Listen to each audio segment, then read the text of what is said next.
Hey mate, 40 here. Welcome to 40 University. I have a real live professor, so I'm only a professor in my imagination. My dad got 2 PhDs, Josh, so I massively compensate by fetishizing academia because I never even graduated from UCLA, so I don't even have a BA. But my dad got 2 PhDs, and so even though he's gone, he's no longer with us, I absolutely fetishize academia because I do an almost daily show on YouTube, but I want to do something different.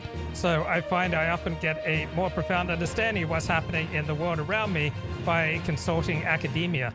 And it's so much better and deeper than journalism. So my technique is I put whatever topic I'm interested in into Google Scholar. And so I put talk radio into Google Scholar, and I found about 40 different academic essays on talk radio, but yours was the best written of all of them. And your essay talking in particular about the anatomy of Rush Limbaugh's pseudo-apology to Sandra Fluke.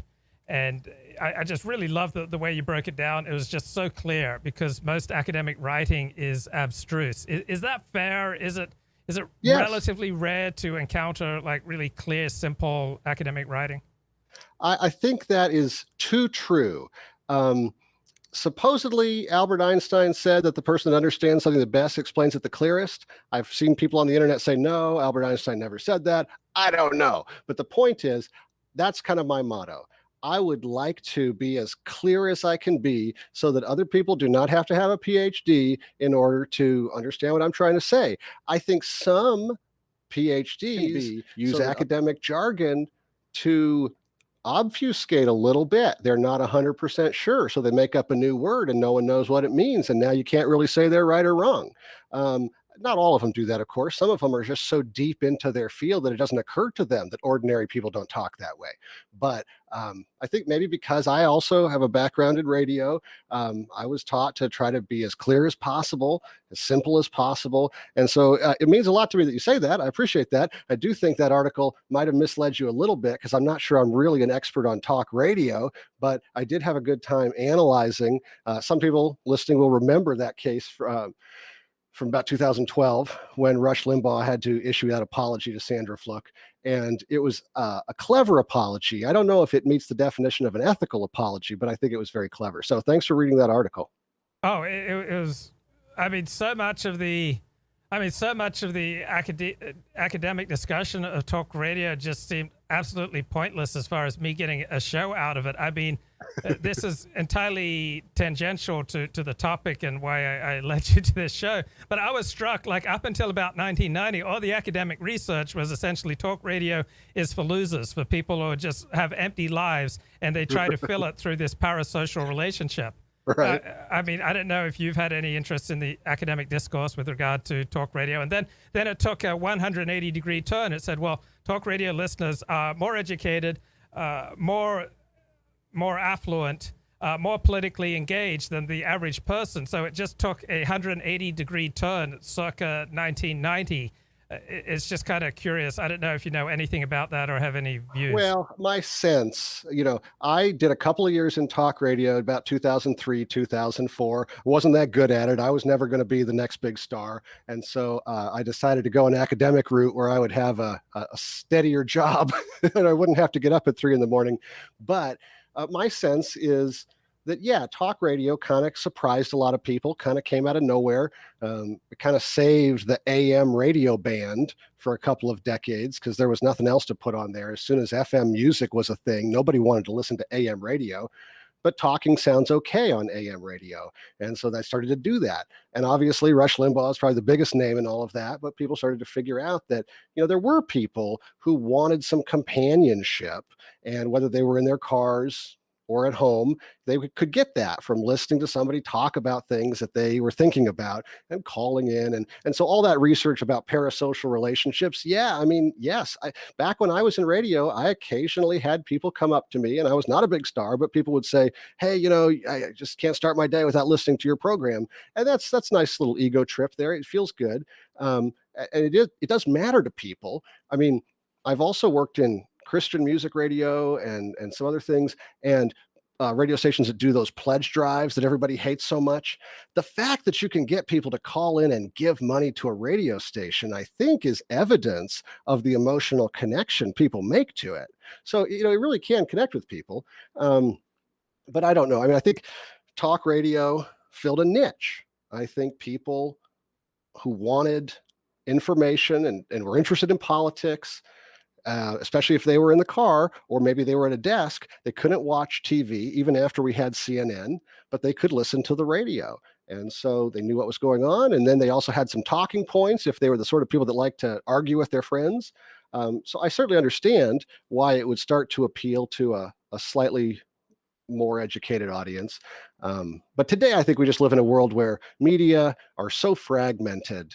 Everybody's just trying to find their niche, the thing that they do well, the thing that there's an audience for, and just do it and just talk to one little group of people. And that has pros and cons, I guess. Now, I moved to America in 1977. I was 11 years of age. I was a little bit socially maladjusted. I was socially maladjusted in Australia, I was socially maladjusted in America. And so I did form a relationship with the radio that was very intense. I got a radio for the first time in my life coming to the United States. And the songs that I would hear on the radio, they illuminated everything that I was feeling. It was amazing. And the disc jockeys, they also seemed to know what I was feeling. They picked me up when I needed a pickup. They gave me solace when I was feeling down. And I don't know, did radio play an important role in your childhood? A little bit, yes. I grew up in a pretty conservative religious family, and my parents were pretty strict about watching television.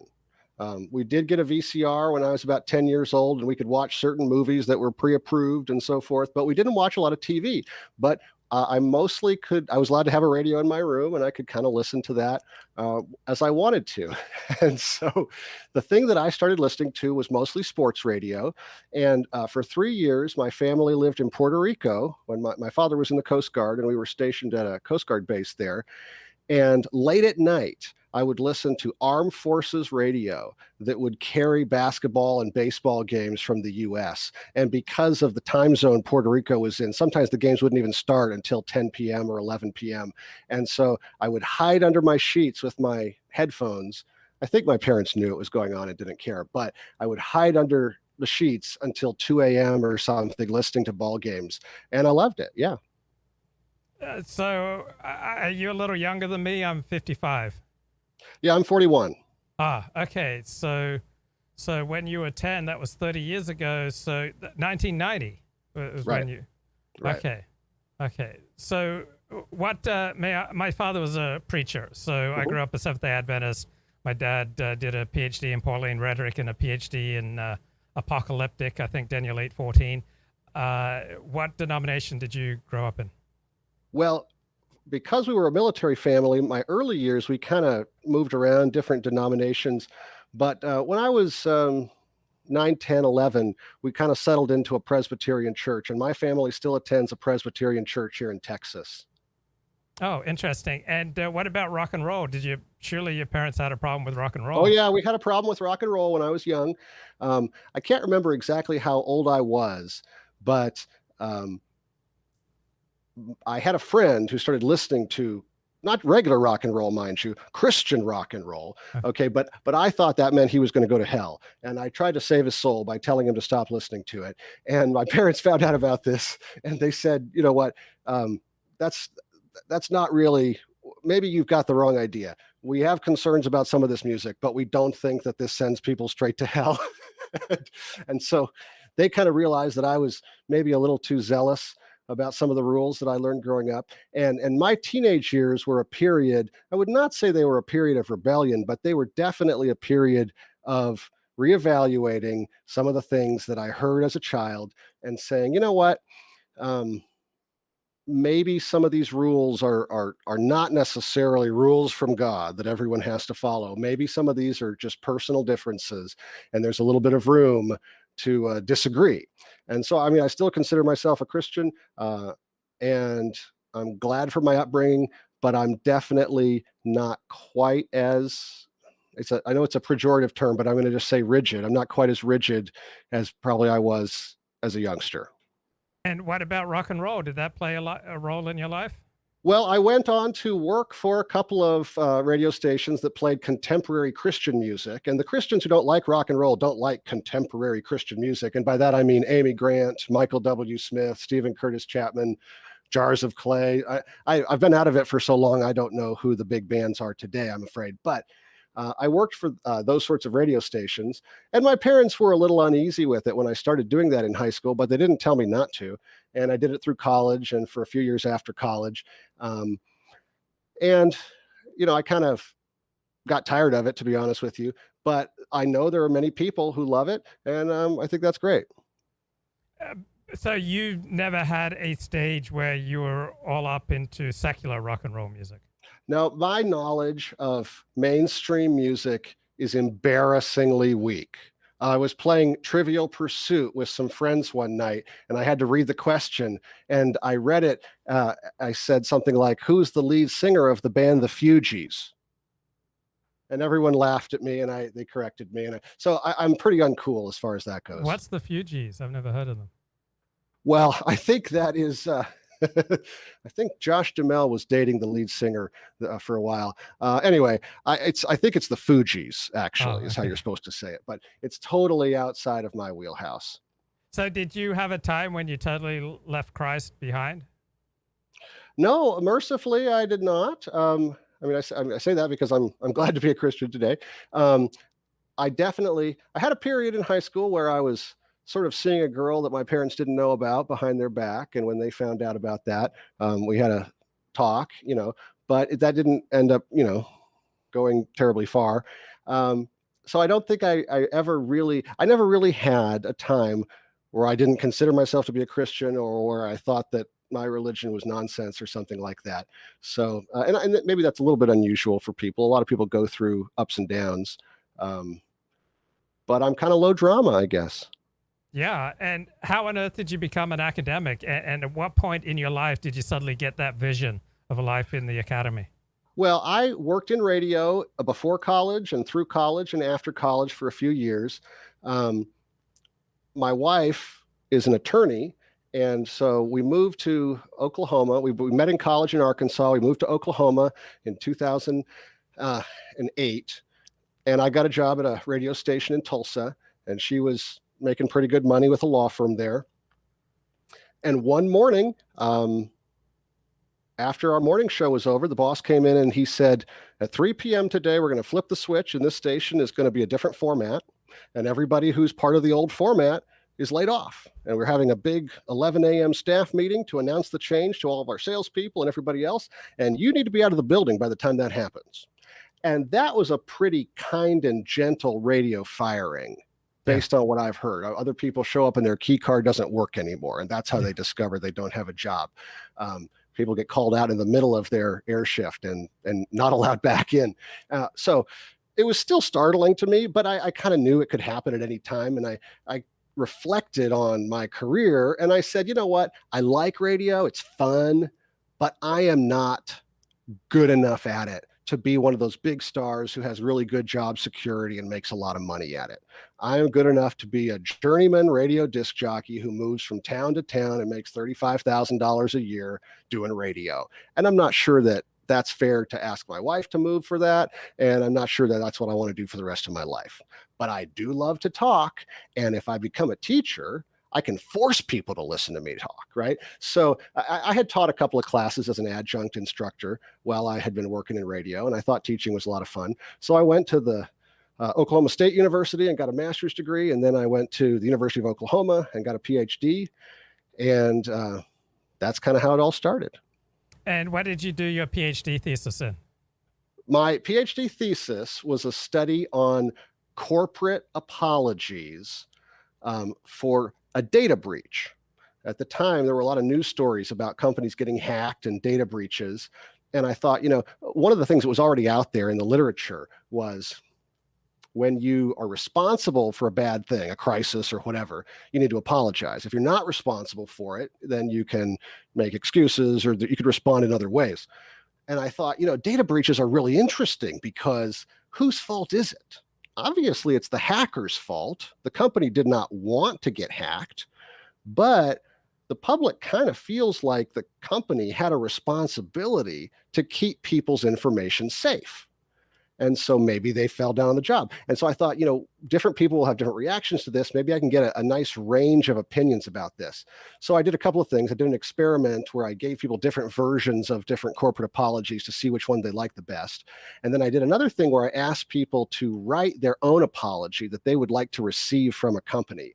And there was a lot of overlap. Mostly people, I think, they kind of know what an apology is supposed to sound like because everybody is familiar with the concept. But there were a couple of interesting things. And the biggest one was, if a company is apologizing, it's not enough to say that they're sorry or they apologize. They have to do something tangible. And by tangible, I mean financial. Everybody preferred the apology where the company said, we are installing new security and we are going to provide you with a year of free credit monitoring. That was way better than saying we acknowledge our responsibility and we sincerely regret what happened. Do you see what I mean? Yes. So when it's coming from a company, the way the company shows its sincerity is with dollars and cents, I concluded. And when did you learn about pseudo-apologies and that they are often more effective than genuine apologies? Well, that piece that you found on Google Scholar about Rush Limbaugh is where I started to put this together. And there was a journal, the Journal of Radio and Audio Media, did a special call, which for listeners who might not know, sometimes academic journals have special topic issues. And there aren't very many professors out there who have an article about that topic ready to go sometimes. So it can be easier to get published there. And I was like, well, I used to work in radio. I think I could whip something together. I can write an article about this in a week. And so I did. And they published it. So I was excited because at the time I was still a PhD student. That was a pretty big deal for me. But I went back and I found the tape and I found the transcript of the apology. And I went through it over and over, trying to figure out what is it about this apology that doesn't feel right. And really, for those that don't remember the situation, Sandra Fluke was a Georgetown law student. I think she was about 30 years old at the time. She testified at a congressional hearing about insurance, health insurance, about how hard it was for her to get birth control and how important it was to students like her to have birth control. And that's why Congress should require insurance companies to cover birth control in their insurance plans. And Rush Limbaugh started joking about this and saying, basically, she's saying that the public should pay for her to have sex. Well, what does that make her? That makes her a slut, right? That makes her a whore, he said. And people reacted very negatively to this. Obviously, a lot of that reaction was sparked by Democratic Party operatives who had arranged for Ms. Fluke to come and give this testimony. But there was also backlash from people on the right, like Rick Santorum and others that were, they were just uncomfortable with Rush Limbaugh using rude language to describe this woman. And so a weekend went past and a bunch of advertisers got pressure and started dropping the Rush Limbaugh program. And I guess it was Monday, Rush Limbaugh came back and he issued this apology. And the core of what he said was, I'm sorry, I stooped to their level. The left does this kind of thing all the time, but we're supposed to be better than that. And last week I wasn't better than that. I stooped to their level, saying crude things, trying to make this point, and I'm sorry. And he went on a much longer than that. But, I thought, isn't that clever? But that's not a good apology. Because on the one hand, you're saying you're sorry, but on the other hand, you're still hammering away at your political opponents. But did it work? And the answer appears to be yes. People who wanted to support Rush Limbaugh said, well, hey, he apologized. Let's all move on. Everybody makes mistakes, forgive and forget. Let's move on. Democrats were still kind of mad about it, but the media was kind of disinterested after that. They ran some stories about Rush Limbaugh apologizing, but ultimately he didn't say anything that would get an FCC fine. He didn't say anything that was going to get a lot of stations. I think maybe one station dropped him, if I remember right. But, he's a cash cow for all these talk radio stations. And so ultimately, this apology, which was definitely not a full, genuine apology, it worked. I thought, why did it work? I think it worked because there were people on his side and there were people on the other side. There were two sides. Not everybody was in agreement about the rightness or wrongness of what he had done. Everybody was kind of uncomfortable with the language he chose to use, but his listeners, the Republicans, the people on the right, his audience, they didn't want the government to mandate health insurance programs cover birth control. They didn't want that. They weren't with Sandra Fluke. So they didn't really, I don't think they would have liked it if Rush Limbaugh had said, you know what, Sandra Fluke was right. This was important. This was a valid point she was making, and I was disrespectful and dismissive. And I really am sorry for that, and I'm going to try to do better. That would have been closer to a genuine apology, but I think that would have angered his audience. So he found a way through a pseudo apology to thread that needle and say something that sounded like an apology on the surface. It didn't satisfy Sandra Fluke or the Democrats, but they were never going to be satisfied. It did satisfy his base without making his base angry at him for aligning himself with the political opponents. And again, I'm not talking about the ethics of it. I'm just talking about the strategy of it. Is pretty darn clever. Yeah, I didn't realize all the specifics that you went into, but I really appreciated how you broke it down, because in a competitive situation, you don't want to be identifying with the enemy, even if you're wrong and they're right. Exactly. I mean, that's just how the world works.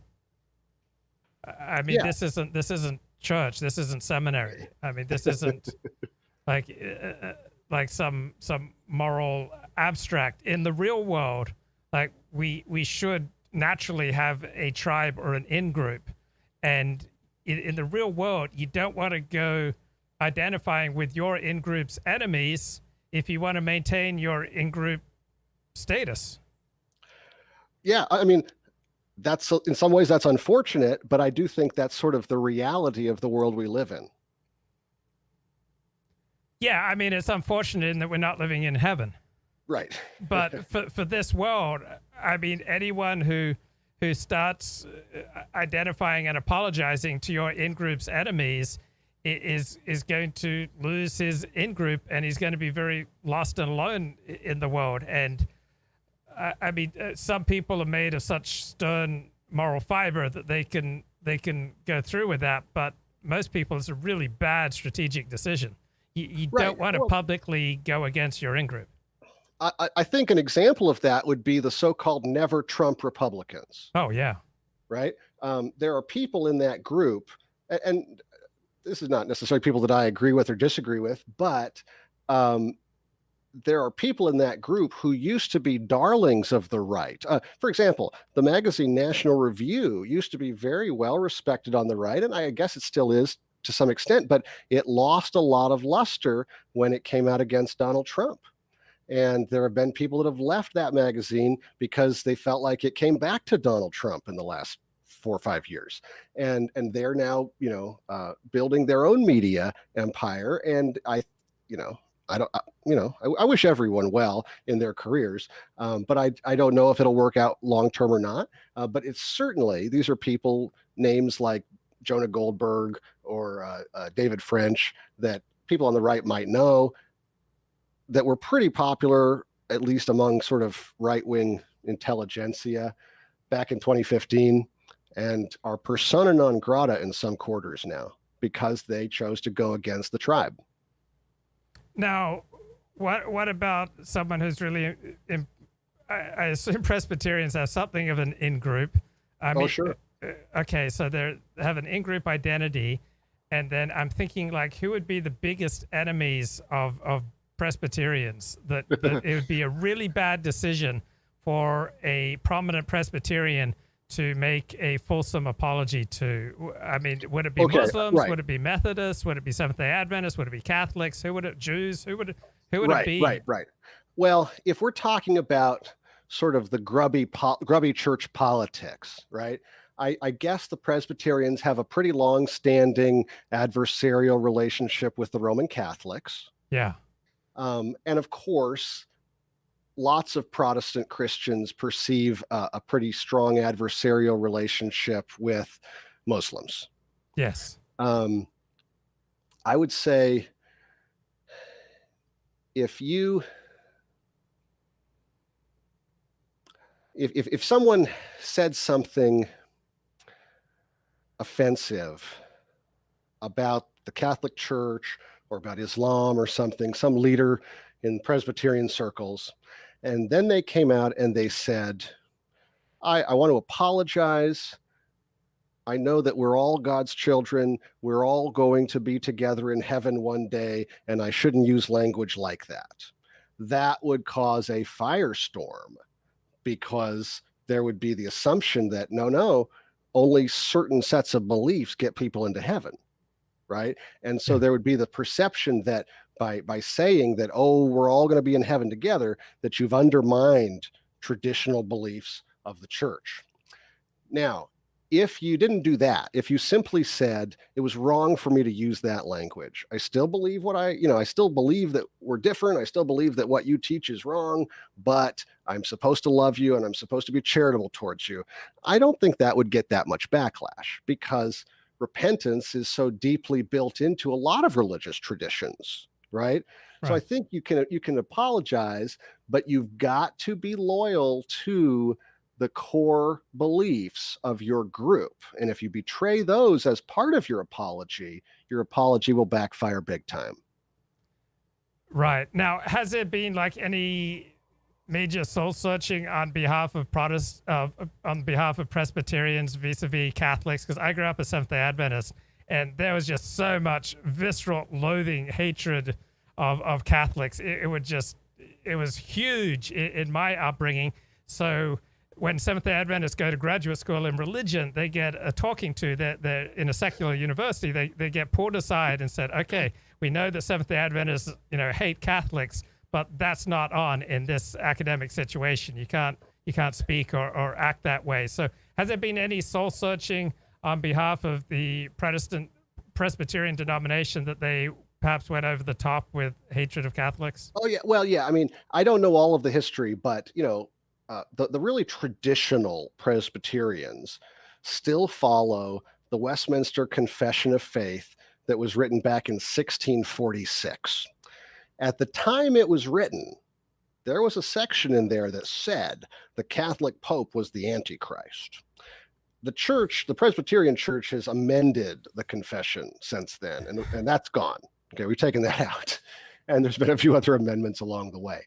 I do think that, and I don't want to act like I'm an expert on all Presbyterianism, but I think that in the circles where I have been and where I've seen things, I think a lot of different evangelical Christian denominations are realizing that we are not culturally dominant anymore. I think back in the 80s, Ronald Reagan, we thought we were, and we thought that it made sense to do things like, the Southern Baptists boycotted Disney in the 90s.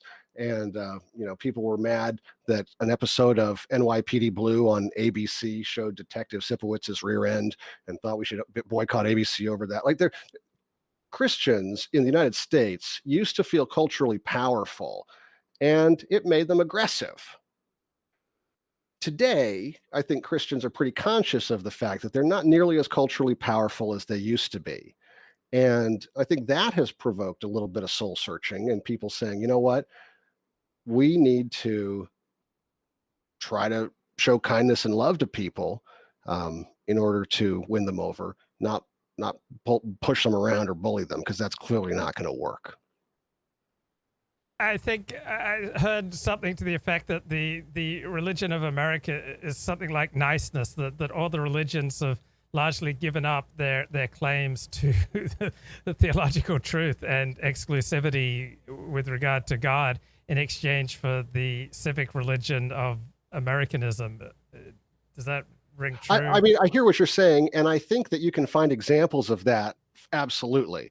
When it comes to Presbyterianism, there are different even among Presbyterians, there's more than one flavor. Okay, the Presbyterian Church USA is the biggest Presbyterian denomination. It's one of what people call the mainline Protestant denominations in the United States, and that's not my denomination. I don't want to speak on their behalf, but there are other smaller Presbyterian denominations that would at least claim that they're trying to hold the line on some of their doctrinal beliefs. They're trying to say, no, you still have to believe certain things to be a real Christian.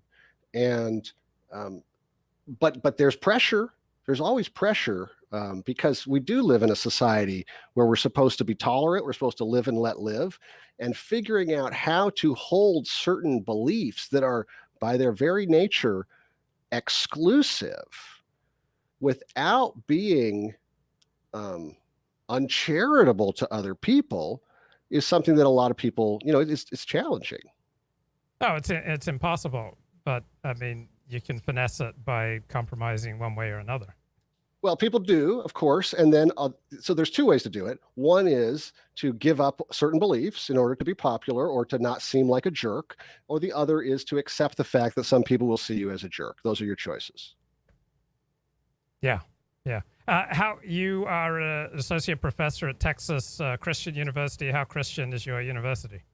I would describe Texas Christian University as sort of nominally Christian.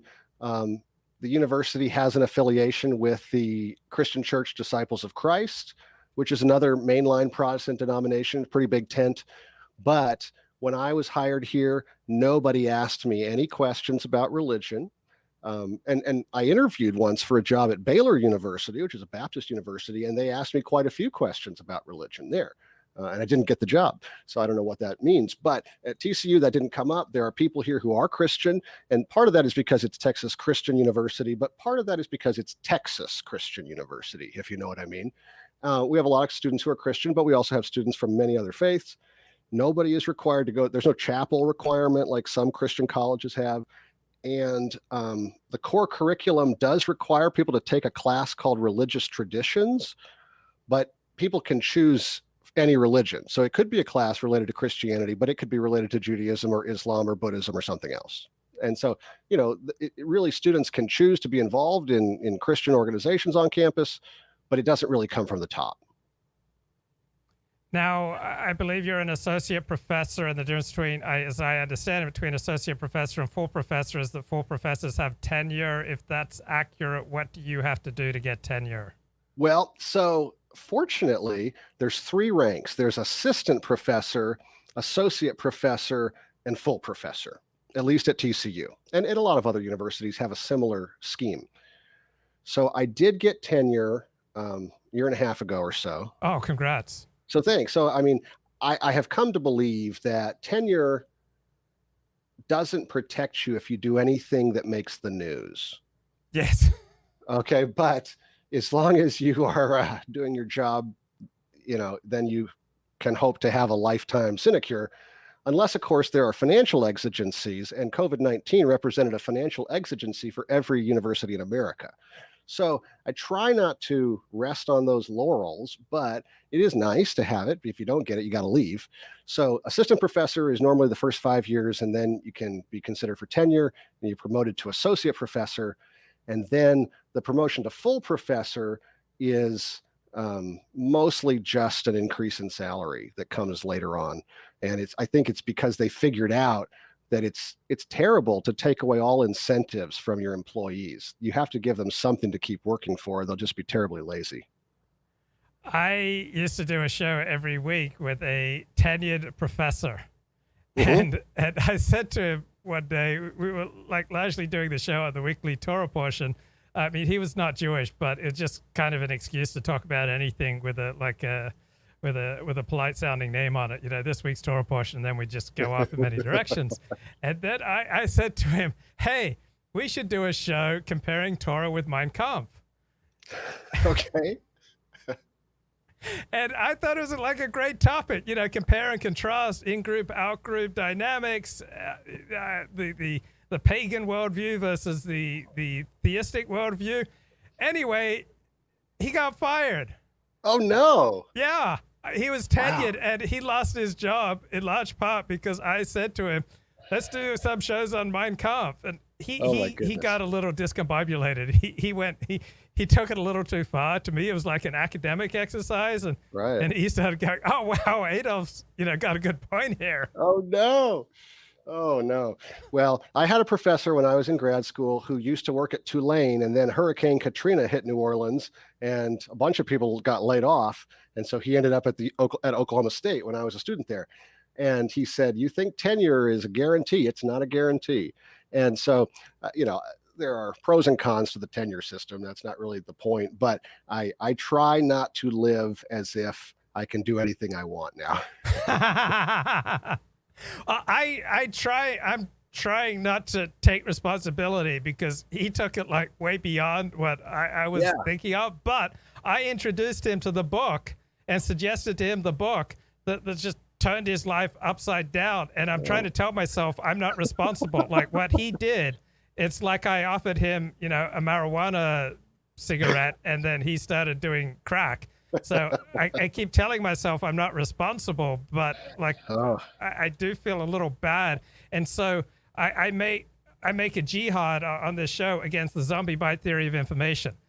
I say there's no, information does not act like a zombie. It does not turn you into a zombie. Like if I get you to read Mein Kampf or I get you to read Communist Manifesto or anything else, no information's going to make you go any direction that you want to go. And it seems like most people believe in the zombie bite theory of information. For example, that YouTube videos radicalize people. I don't believe that YouTube videos take anyone where they don't want to go. Do you have any thoughts on there's this? a long history. I shouldn't say long history. The study of communication, especially media, as an academic field, is relatively young. We mostly steal theories from psychology and sociology and wherever else we can steal them from. But it started really in earnest with World War II and with people who felt like Adolf Hitler was incredibly successful with propaganda. And there was some videos, some movies that were made by the US government called Why We Fight, trying to stir up patriotism and support for the war effort. And the researchers were trying to figure out how do we persuade people. And at the time, they were using phrases like the magic keys of persuasion. And early communication researchers referred to their work as a magic bullet theory or hypodermic needle theory. And the idea was if you could just get the right message in the right medium, you could just shoot it into people and it would change them. And Yale had some professors doing a lot of research on this, and over they came back with very disappointing results. They could not figure out how to create a message that would persuade everyone. And so the pendulum kind of swung.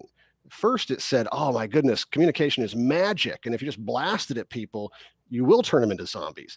The pendulum swung back the other direction to more of a limited effects model that said, you know what, communication doesn't actually do that much. And today we're probably somewhere in the middle where we say it depends on the context, it depends on the situation, it depends on the person. There's all these variables. Communication can be very powerful, but it can also be a big dud. So I think that's pretty consistent with what you just described. Yeah, it will let you go in a direction. Like if you are just latently, even non-consciously frustrated with your life and you want to blow things up, communication, like a book can offer you an opportunity to, blow things up and to start your life in a new direction. But even with hypnosis, even when you're under hypnosis, you're not going to do anything that you don't want to do. You're not going to become a murderer under hypnosis unless you want to become a murderer. I think that's right. Yeah. Thinking about something you just said, and let's go back to Sandra Fluke.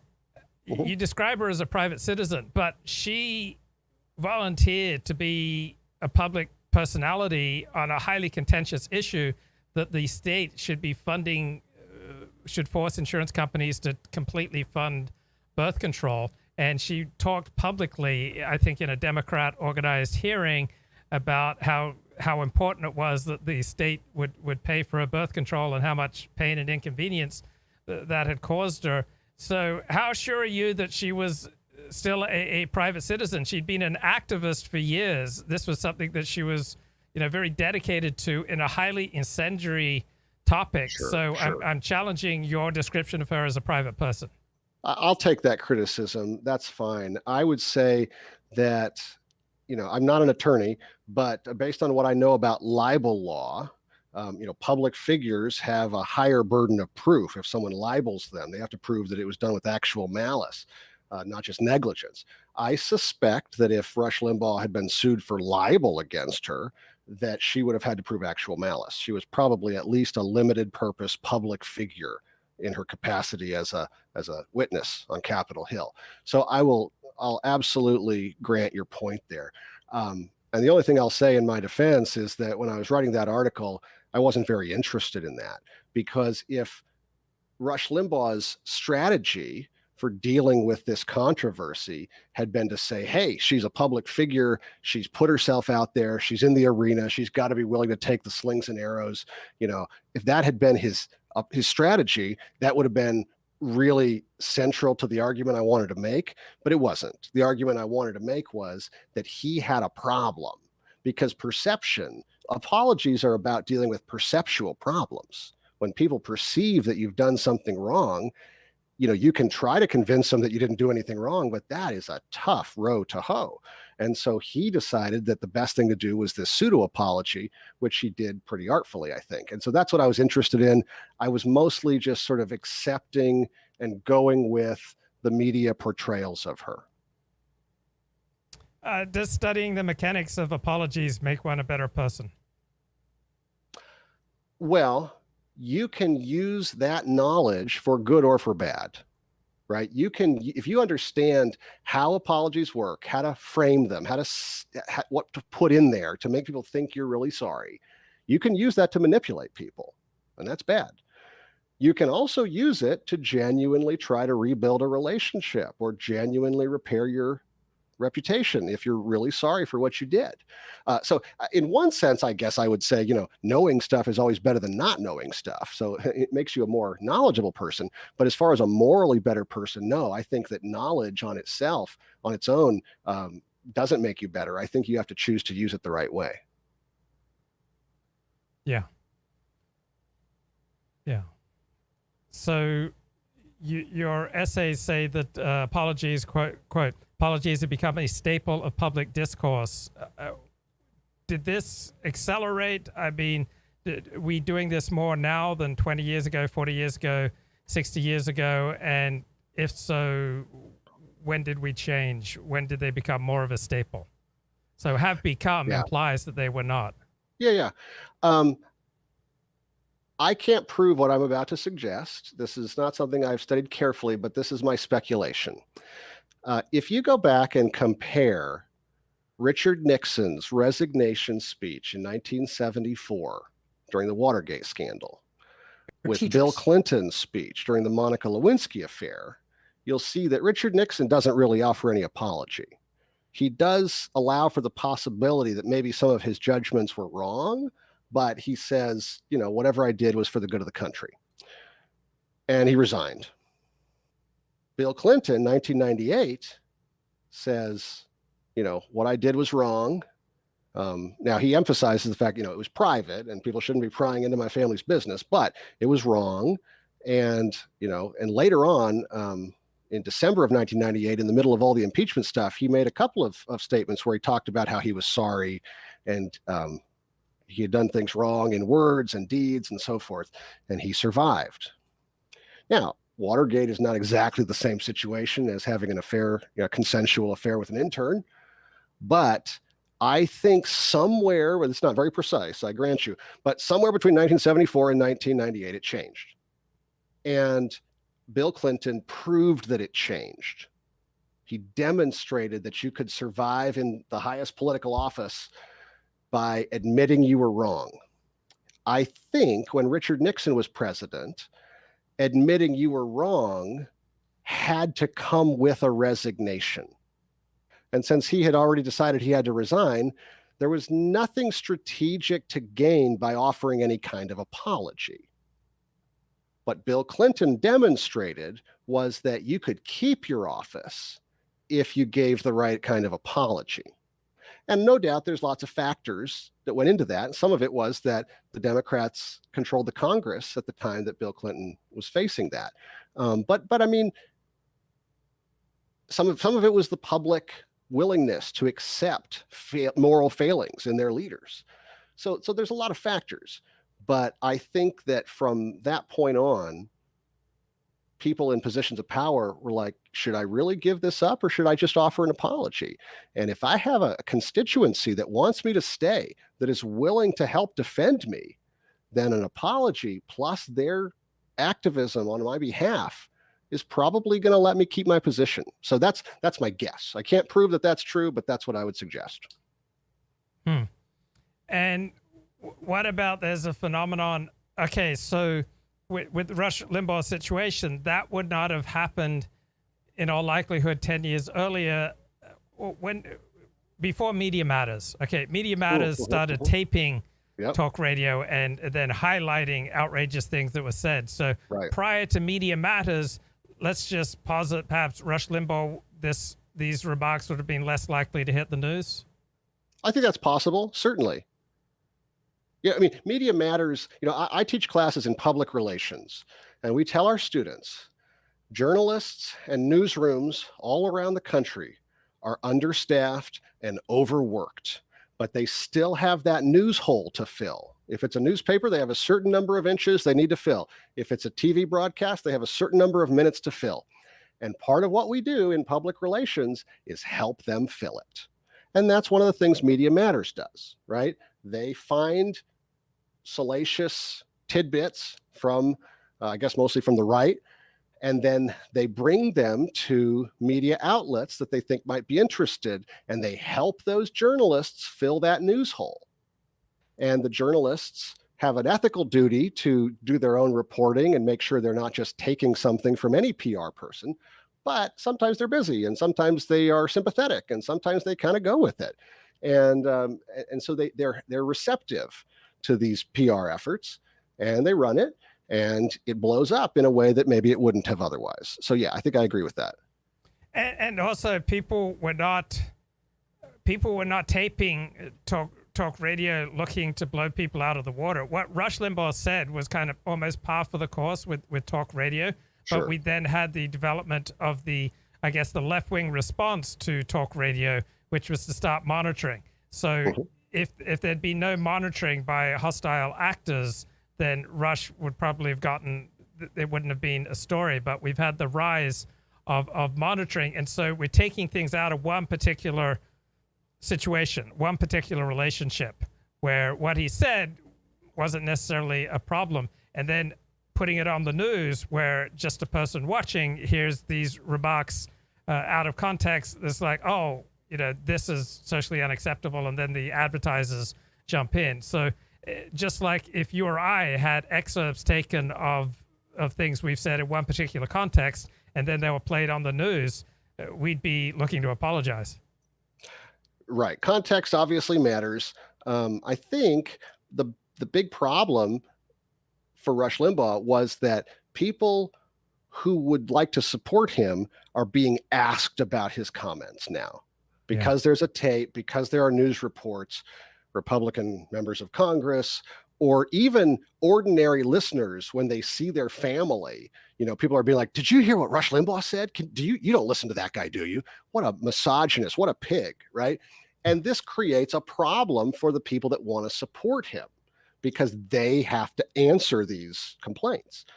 And I think that's the biggest reason that he had to address it. I think that if somebody was a Rush Limbaugh fan and heard him say that, they might be like, yeah, come on, Rush. If they were offended, they might be a little offended, but they'd get over it pretty quickly. It's because now other people are bringing it up that it has to be dealt with. Yeah, life is complicated like that. I had a talk radio host who I particularly venerated during a time in my life. His name's Dennis Prager. And when I broke up with a girlfriend, she would call Dennis Prager's office to trash me because she knew that this would hurt me more than anything else that she could do. And then when I started becoming an internet personality in 1997, every time I did something that was edgy or out of bounds, people would either say to me or to Dennis Prager, oh, what does Dennis Prager think about this? And it just became absolutely unbearable. So I had to just make a clean split, because everything I would say that was edgy or would just get reported to Dennis, and then Dennis would get questions about it. It was no fun for either one. So people just, even like the biggest idiots, they have an uncanny ability to probe and figure out your weak points. Absolutely. I think that's true. Yeah, so often you have no idea of what's going to happen, but people just, they probe and they find. So I've just been reading this book by a moral philosopher, John M. Doris, on the role of character. So he essentially calls his book Lack of Character, Personality, and Moral Behavior. And so his argument, and this is a very widespread argument, I think this is the dominant perspective in sociology and maybe in psychology as well, that we're different. There's no true self. Like there's no true Luke. There's Luke when I'm talking to Josh, and then there's Luke when I'm talking to Jaime, and there's, you know, Luke when he's in an office setting, and then there's Luke when he's at the bar. I mean, there's no true self because every situation brings out different parts of me. And so I'm just thinking that with regard to apologies, one of the elements of an apology is that we want to separate ourselves from something we've said and done, that we want to say this isn't our true self. So I'm thinking that the popular understanding is that we all have a true self. And if I may be so broad, the academic understanding is we don't have a true self. Do you have any thoughts? Well, I'm not a trained sociologist or a trained psychologist, so I can't speak as an expert. I'll speak just as an individual. I already told you that, you know, I am a Christian, so I think people have a soul. I think we do have a true self that is spiritual. That's a personal view that I have.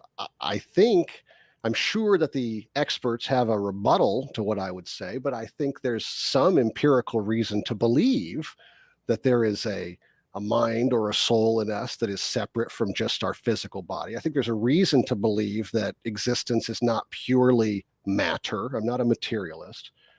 And for example, I would point to something like the fact that if you give patients in the hospital a big sugar pill and tell them it's a miracle cure, they'll feel better, right? That's well documented. That suggests to me that the mind can do things independent of physical reality.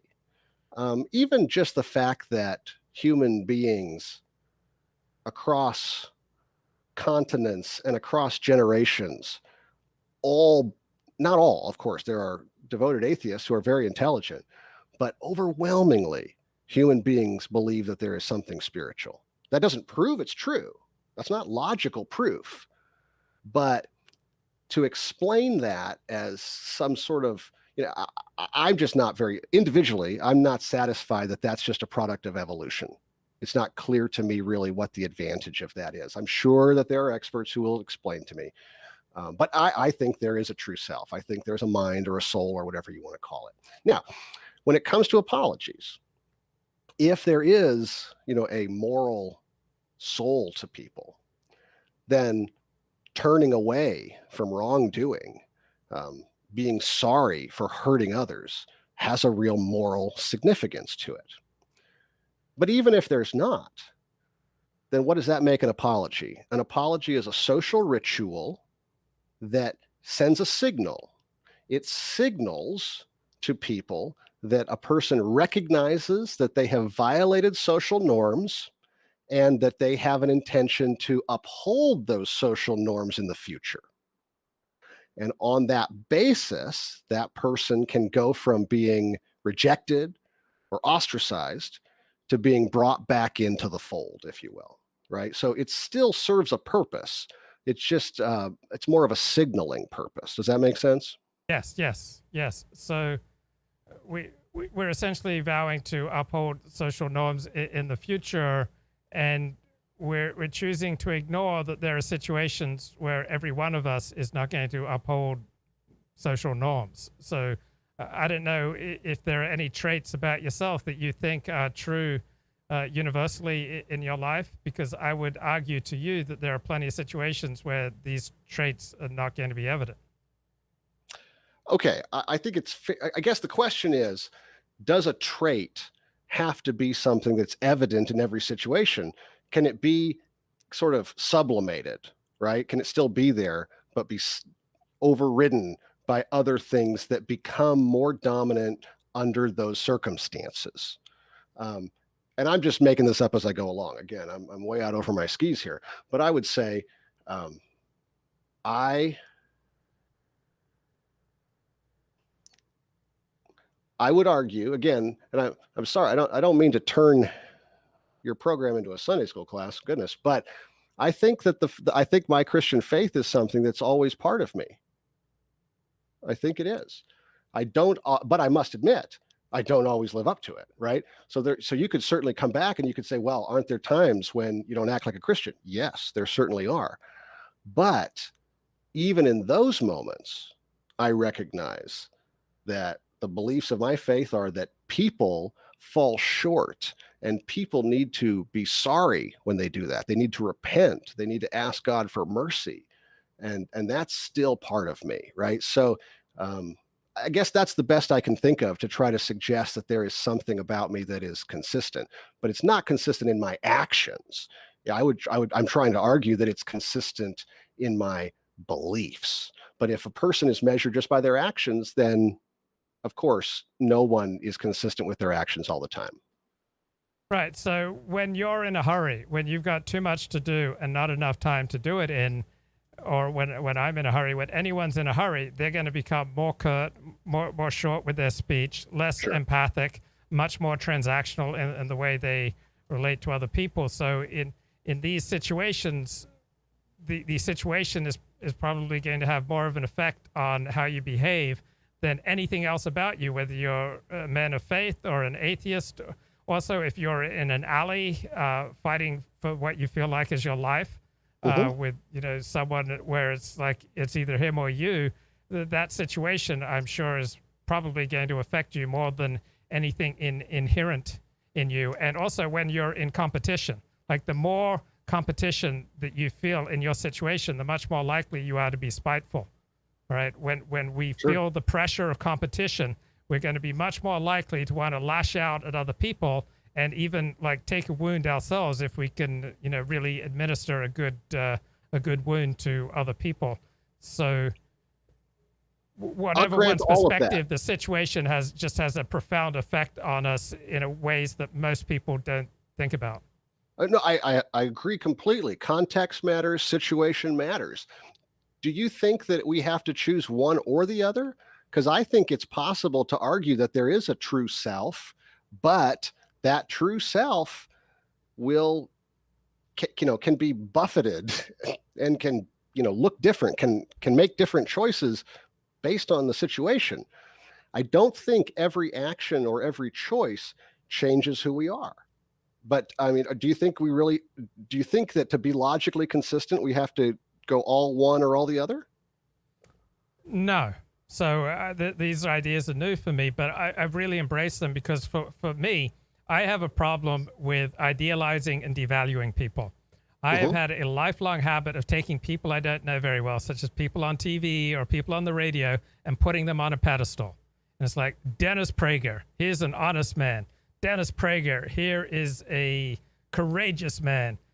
Dennis Prager, here is a clear thinker. And at the same time, like members of my family, they're just so flawed, like I just devalue them, or people I know well. So I've had a lifelong history of this, and I'm sure Jordan Peterson has been going through something like this. He is a huge hero to thousands of young men who would tell you that Jordan Peterson is courageous, Jordan Peterson is clear, Jordan Peterson is a truth seeker. And I just found situationism so helpful because there's nobody who's courageous in all situations. Like, courage is highly situation dependent. The person who's courageous in one situation is going to be absolutely cowardly in another situation. The person who tells the truth in one situation is going to be the fount of falsehood in another situation. The person who you think is clear in one situation is going to not have a clue in another situation. And so when we idealize people or devaluing them, is because we're only seeing them through certain situations. And so like dating and falling in love and the power of the erotic, we fall in love because we only see people in certain situations. Then when we get married, I assume I've never been married, when we see them in more situations that that puppy love, that juvenile, love and lust thing is completely changed into something that I don't know anything about. But I presume it's there because we're seeing someone in more situations. And so it's often falling in love is often being compared to a mental illness. And I think it only happens because we see people in certain situations. So if someone has my problem of idealizing and devaluing, understanding that whoever you think is courageous, Luke, they're a coward in a different situation. Whoever you think is a truth teller, they're a liar in a different situation. Whoever you think has this virtue, in other situation, they have the vice. I don't know if anything there you wanted to comment on. Well, I'll say a couple of things. I think I would be surprised to meet someone who tries to argue that the situation does not matter at all. I think it's self-evident what you're saying, that the situation does matter. That's why parents worry about who their children hang out with, right? If you hang out with the wrong group of friends, you might get into trouble. That's why, if an alcoholic goes through detox, they're going to recommend don't go out to the bar your first night out of detox. That's not a good situation for you. Maybe you'll get to the point where you can do that later, but don't start there. That's not safe for you, right? People need to understand their limitations. They need to understand situations that create risks for them, and they need to be smart about that. I think that's consistent with everything that you're saying. I think my wife probably a little rueful after we got married to discover what a loud snorer I was, so yeah, things changed to some extent. What you hope is that there is still a core of commitments, a core of values, a core of priorities that you hang on to.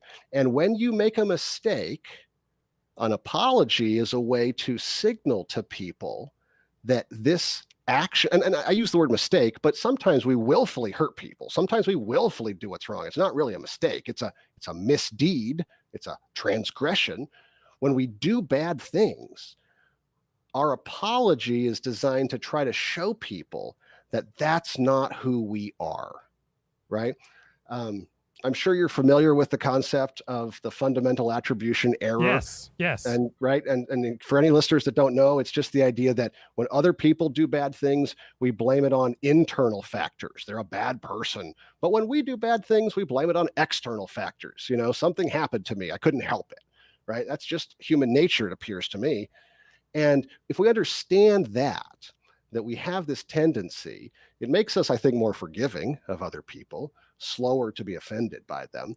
But it reflects this deep-seated human belief that some things come from inside and some things come from outside. And situations are outside, and they matter a lot. But there are some things inside. And again, that may make me seem like a rube to the top sociologists and psychologists, but I cannot shake that belief that there are certain things inside people. So would it bother you if people you regard as fundamentally honest, that there are all sorts of situations where they are dishonest? Well, no. I mean, maybe it would in a specific instance if I felt like it hurt me, or if I felt like, I was trying to defend them and then I was embarrassed because they were exposed as a fraud. But I don't want to be too simplistic with this answer, because no doubt there are people, if my father was exposed as some big fraud, that would shake me a lot, because I have a lot of esteem for my father. But most people in the world are not all good or all bad. And I would go so far as to say no one is all good or all bad. Everybody is a mixed bag, I think. Everybody has positive traits and negative traits and proclivities towards good and proclivities towards bad. It's why we don't like movies that have two-dimensional characters, right? They're boring. We like movies that have more interesting, complex characters because they feel more realistic. Everybody is complicated. But that doesn't mean that there's not some core there. I guess that would be my position. So the idea of moral character, that has some resonance for you. You believe that reflects something real. It does. Now, one of the things that Presbyterians are big on is that people are bad without help. That's a deep-rooted belief in most of Protestant Christianity, traditionally anyway, is that human beings are fallen. We have a propensity to do the wrong thing, but we can get God's help to do the right thing. And so it's not really shocking to me when people do bad things. That kind of lines up with my perspective. I think when people do good things, we're happy about that, right? We get into rhythms, though. We get into routines with people where we trust them and they've done the right thing consistently, and we expect them. And then when they disappoint us, that's jarring. But I think I lost track of the question that I was trying to answer. Yeah, I was just thinking about situationism versus moral character. So the situationist says there's no moral character because we're different in different situations. So let's just take the very common dilemma of one's spouse has left town and one's colleague of the opposite sex, whom one has been flirting with, invites you over for a good dinner, and there's going to be wine and great food. And the person who's got his focus on his moral character will say, I don't need to worry. I'm a person of good moral character. Nothing's going to happen. The situationist says, you need to stay out of that situation, because whatever you think of your character, the situation is going to be incredibly perilous if you put a value on fidelity. So that's an example of this, where the situationist perspective, I think, is much more powerful than the moral character perspective. All right. So when you put it that way, I am with the situationist. Absolutely. I think the moral choice is to not go to that dinner, right? Yeah. If you're going to, I might be using the terms incorrectly or imprecisely, but the thing that demonstrates moral character is to know thyself and to realize that everyone can be, everyone can fall from the moral heights that they, aspire to. Everyone is subject to that. So don't put yourself in a dangerous situation, right? If you value your marriage, don't do that. I still think that is a choice that reflects some level of moral character. But no, I don't believe that there are people with such moral character that the situation doesn't matter. Now, one of the weakest forms of apology that I see all the time, and it really disgusts me, is, quote, if I offended anyone by doing X, I sincerely apologize. What do you think about this rhetoric? I mean, that's one of the examples that the literature uses. The academic literature points that out as a pseudo-apology or a non-apology. If anyone was offended, then I apologize. Part of what's so aggravating about it is that it kind of hints at the idea that the person who was offended might be too sensitive, right? Maybe it's really their problem.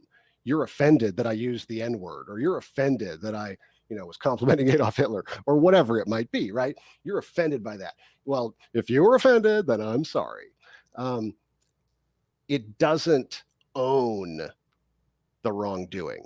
So it's not a real apology. A real apology needs to accept responsibility for the wrongdoing and express remorse, and either explicitly or implicitly promise not to do it again.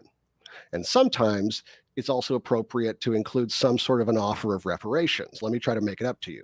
Sometimes there's no way to repair damage. All you can do is say that you're sorry and you won't do it again, and you feel terrible about it.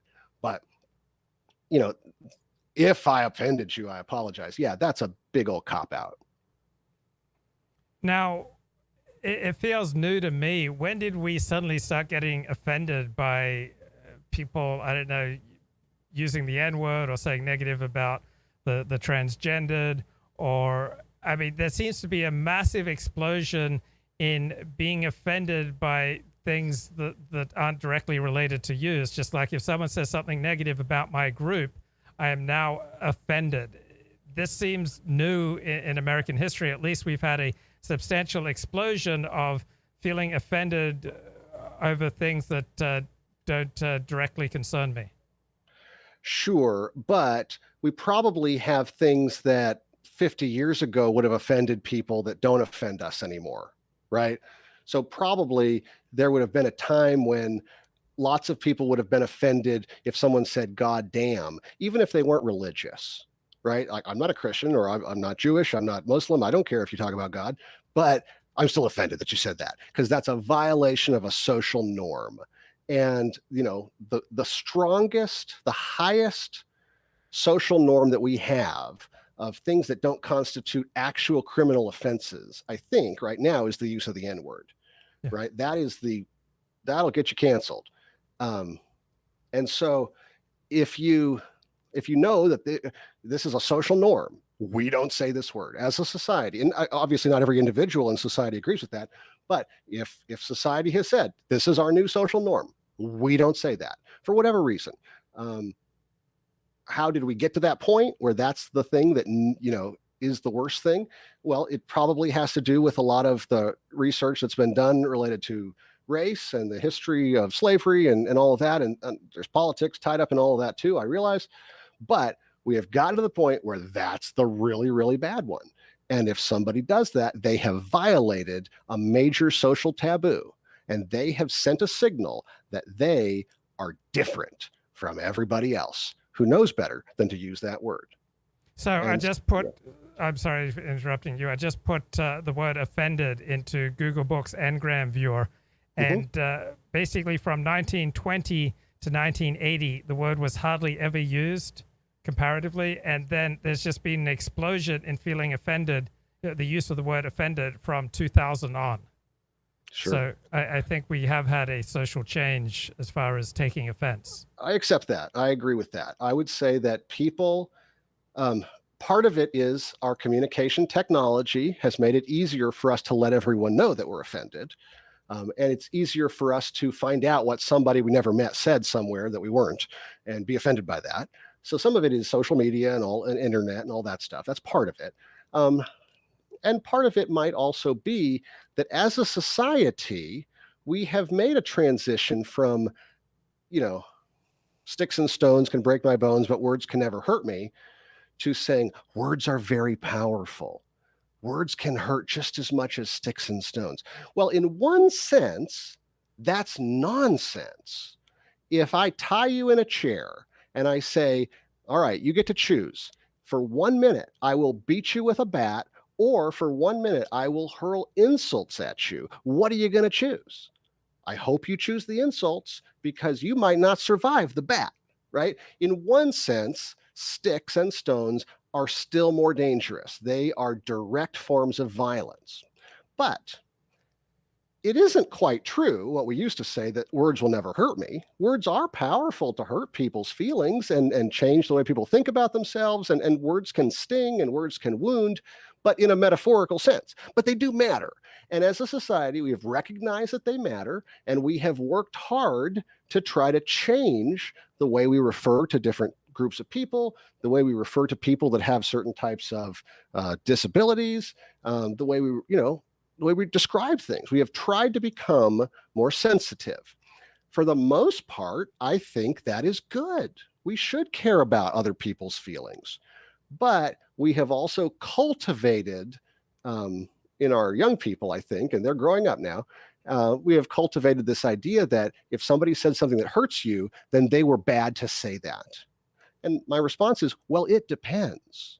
It depends on whether it was true or false, and it depends on whether it was needlessly cruel or whether it was just accurate, right? If I give a student a grade and I give a student an F and I say, this wasn't acceptable work, I'm sorry, this doesn't get a passing grade, this gets an F. There are students that might say, boy, Dr. Bentley is so mean. I can't believe he would say that to me. But I would defend myself and say, look, I'm just describing what happened. That was just true. On the other hand, if I say to the student, I can't believe you're even in college, you're an embarrassment, you're never going to amount to anything, then I deserve probably to get fired for that, because that was needlessly cruel. I don't have any way to know if the person's going to amount to anything. There are lots of people who amount to things without passing one of my classes, and so that's not acceptable. But we have trained people to think that anytime my feelings are hurt, the speaker must have done wrong. So I just put apologize into Google Books NGram viewer, and from essentially 1880 to 1940, quite low use of the word apologize. And then it starts creeping up in the 1950s and 1960s into the 1970s. And then there's an explosion in the use of the word apologize after year 2000. And I have a theory.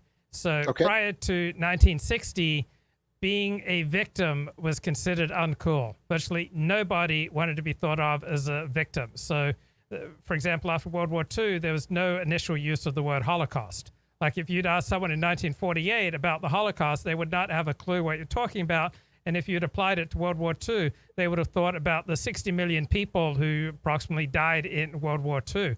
Then in the 1960s, we had an explosion in the power of victimization. Jews, blacks, Latinos, homosexuals, everybody wanted to be a victim group because being a victim was powerful. And so I would posit to you that the reason that we've had an explosion in apologies is that we've had an explosion in the power of conceiving of oneself as being victimized and belonging to a victim group.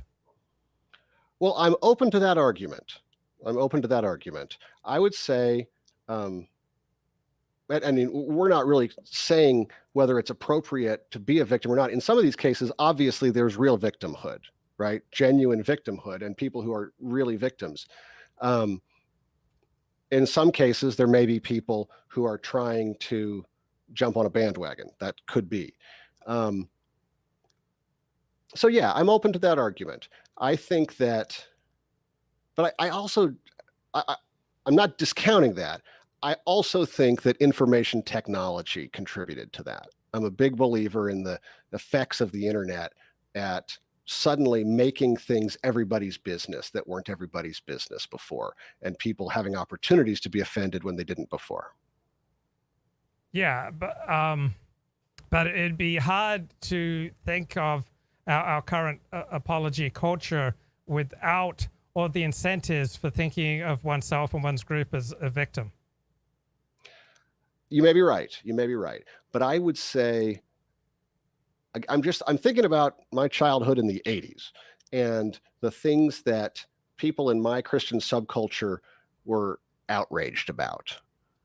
They were outraged by certain R-rated movies. They were outraged by certain lyrics in certain songs. They were outraged by various things in the media that were scandalous.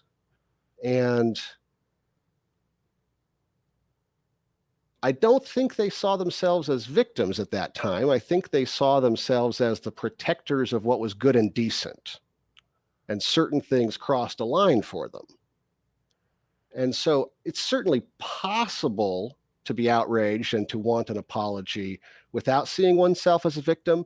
But I'm very open to your argument that the more people there are that see themselves as a victim, the more people there will be that want an apology. And especially if the victimhood is sort of nebulous in some cases, it doesn't call for, reparations, it doesn't call for paying restitution or something, then just a verbal apology or a printed apology might be an adequate symbolic way to address that perceived victimhood in some cases. Yeah.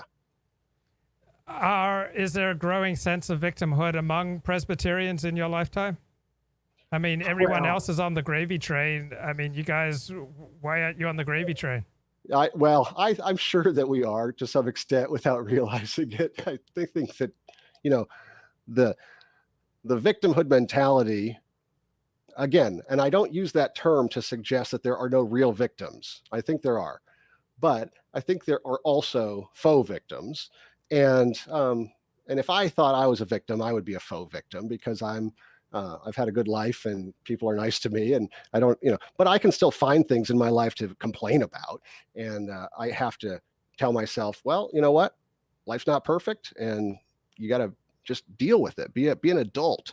But for people that are sort of taught to think that life's supposed to be perfect, and then they might feel like they are a victim in those cases. I'm sure there are Presbyterians who feel victimized by things like the transgender rights movement and the LGBT movement as a whole, because that's a tough one for sort of very traditional Christians to deal with, right? It's for a long time, Christian doctrine has been unambiguous that sexual relations are supposed to be between a man and a woman. Marriage is supposed to be between a man and a woman. Sex is supposed to be reserved for marriage. And there isn't really room in that sexual ethic to approve of the LGBT lifestyles. And I don't want to reduce it to one. It's obviously diverse, but it's very difficult. I think there are people who say, boy, you never know. You could get fired for not saying the right thing or not using the person's right pronouns or whatever. But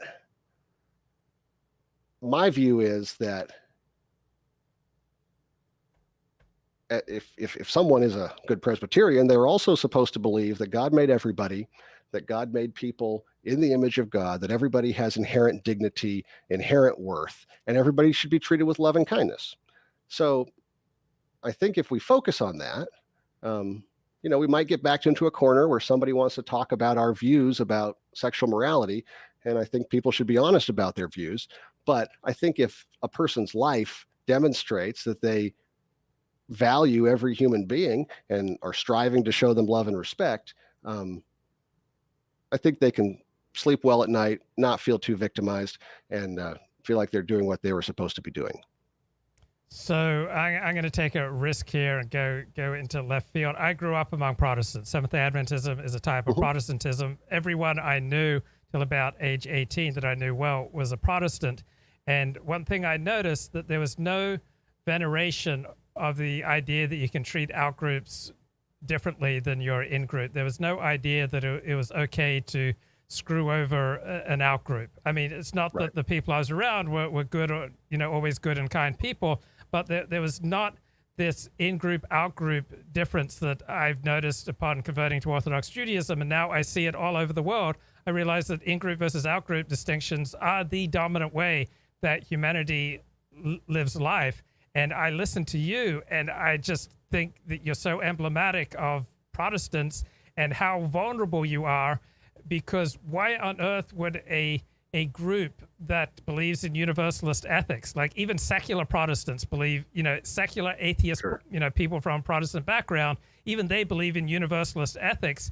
And then I'm just thinking how vulnerable you are to everybody else on earth who believes that, screw the outsider. We have no obligations to the outsider. Let's just get everything we can for our in-group. So in an increasingly diversified America, I'm just thinking how vulnerable you are, because you're competing in a sense against those who, most people don't believe in universal ethics, to my shock. Most people believe that there's one standard for how you treat your in-group and a considerably more relaxed standard for how you treat your out-group. And I'm just thinking, mainstream Protestants, you're not long for this world, because that really nice ethic you have is going to make you, it makes fantastic countries when you dominate. Like you Protestants have produced, the highest trust societies, generally speaking, according to corruption perception indexes. But how vulnerable you are to being outcompeted by those who don't give a damn about outgroups, which is the majority of the world's population. Well, I hear what you're saying. Here's how I'm going to respond to that. If what Protestants believe is true, then that means that there's God on their side, right? And that means that there's hope for them to survive, because God could do whatever. If what Protestants believe is not true and God's not on their side, then I don't really care if they disappear. Right? That's it's good response. Either a true belief system or it's not. Yeah. Yeah. That's really good. So how did you come to have a subspecialty in public relations? Did it grow out of your interest in apologies, or did your interest in public relations come first and then apology second? Well, to be honest with you, it was a pretty pragmatic choice on my part. When I did my master's degree, I still thought I might do something with radio or broadcasting. But when I started my PhD at Oklahoma, the faculty there had some really top level, nationally known public relations people. And I realized that that's where the growth in academia was at the time. Journalism is obviously struggling, and even broadcasting is struggling a bit with YouTube and everything else. And so there's not a growing number of jobs in some of those specialties, but strategic communication, advertising, and public relations is still growing. partly because in some ways, and this is not a good thing necessarily, in some ways it's taking over for those other specialities. So I made a pragmatic choice to focus there, and I didn't have too much trouble getting a job after my PhD was done, and it has worked out well. Now, once I started reading about it and learning about it, I got interested in it, and I saw a lot of things that were compelling about it. So I'm glad I made the choice, but it didn't start from my just deep love of knowledge. It started because I wanted a job. Yeah, from my background in journalists, I always just despised publicists as paid liars. I mean, you say publicist, I think paid liar, but as I've dealt with so many of them, some of them became friends. Like I really, really came to like them. And so as a journalist, I think many journalists, we just have an instinctive loathing of publicists. Did you have to overcome any internal prejudices you had against publicists? I was never a real journalist. I never identified myself as a journalist. When I was in radio, I thought of myself as an entertainer. Not necessarily a great one, but I mean, that's what I thought I was doing. And so it wasn't that hard for me to make the transition. I worked for about 5 years. I was a production director at a little radio station where I was writing radio scripts. So, I mean, I was writing mostly radio copy ads. And so I knew a little bit about the advertising business. I didn't know as much about the public relations business, but I didn't have that transition. And I've never worked in public relations. There's the old adage, right? Those who can do, those who can't teach. So here I am teaching public relations, but I'm pretty academic. We have people here at TCU that are 20-year veterans of the industry that do a great job teaching pragmatic, hands-on kind of stuff. A lot of my work is more theoretical. The classes I teach are mostly media law classes, and so they're not as much about here's how you write a good news release, here's how you convince someone to give you an interview. That's not my real expertise. So I've enjoyed it, but I probably wouldn't be your go-to. If you needed one person to teach you everything about PR, I probably would not be the best fit. So what have you learned about the social phenomenon of apologizing in the age of Donald Trump? Because when he rose in the 2015 Republican race for their nomination, and when he said about John McCain, well, my heroes are people who don't get captured, it was universally regarded by all the elites, journalistic elites and political elites, that Donald Trump would have to apologize. And when he did not apologize, and when he came down that escalator and said, we've got immigrants bringing their problems with them, they bring drugs, they bring crime, they're rapists, and some, I assume, are good people. And he didn't apologize for that, even though all these department stores stopped stocking his brands. He was taking this huge financial hit. I, who has not been excited about a politician, is like, whoa, this is something entirely new. This guy's got balls. He's just going to stand up and say it how he thinks it is. And even if he's wrong, I am just so impressed by the strength of this guy that he can go up against every right and good person telling him he needs to apologize. I mean, the Trumpster was a phenomenon that kind of went against all the conventional wisdom with regard to offending people and making apologies. Did you have any interest in this phenomenon? Well, sure. I mean, I will say, at first glance, I think someone could say that Donald Trump sort of undermines all of the things I've written about when you need to apologize. But here's how I'm going to try to defend my theorizing in this area. What I have said is that if everybody's mad at you, you have to apologize. If everybody likes what you said, you don't have to apologize. If some people like you and some people don't like you, then you have to figure out which groups are relevant to your success, which groups matter. In public relations, we talk a lot about stakeholder groups. Okay, so if you have relevant, important stakeholder groups that are upset with you, you probably need to apologize. But if the only stakeholder groups that are upset with you are the ones that don't matter, and if the relevant stakeholder groups that support you, if your base of support is fine with what you're doing, then keep doing it. That's the strategic path. And basically what Donald Trump demonstrated was that he could get elected at least once, running against Hillary Clinton, without having to apologize for any of the stuff he said. Now, the one thing that he did apologize for were the comments he made to Billy Bush on that Access Hollywood tape. Remember that? Yes. He did not admit that he had actually gone up and grabbed anyone inappropriately. He said that that was locker room talk, and he was sorry for using those words. But he also took that opportunity to take shots at the Clintons, to defend himself. But he did sort of say that he was sorry for using those. I can't remember exactly the language that he used, but yeah, grab him by the wussy. Well, I mean, I can't remember the exact language he used in his apology video, his YouTube video about that. That was the closest I remember him ever coming to an apology. And I assume that he had internal information that said some of his base was uncomfortable with that, and he needed to make some kind of a statement. And he did. But the comments that you're pointing out, I'm sure there were plenty of people who said, hey, we're tired of mealy-mouthed politicians. Here's a straight shooter. I mean, that's what you heard in 2016, right? Was, yes. Let's get somebody who's a disruptor, somebody who's different, get in there, fix it, shake it up. And obviously, he followed that strategy for the next 4 years. I don't think did he ever apologize for anything while he was president? I can't remember him doing that.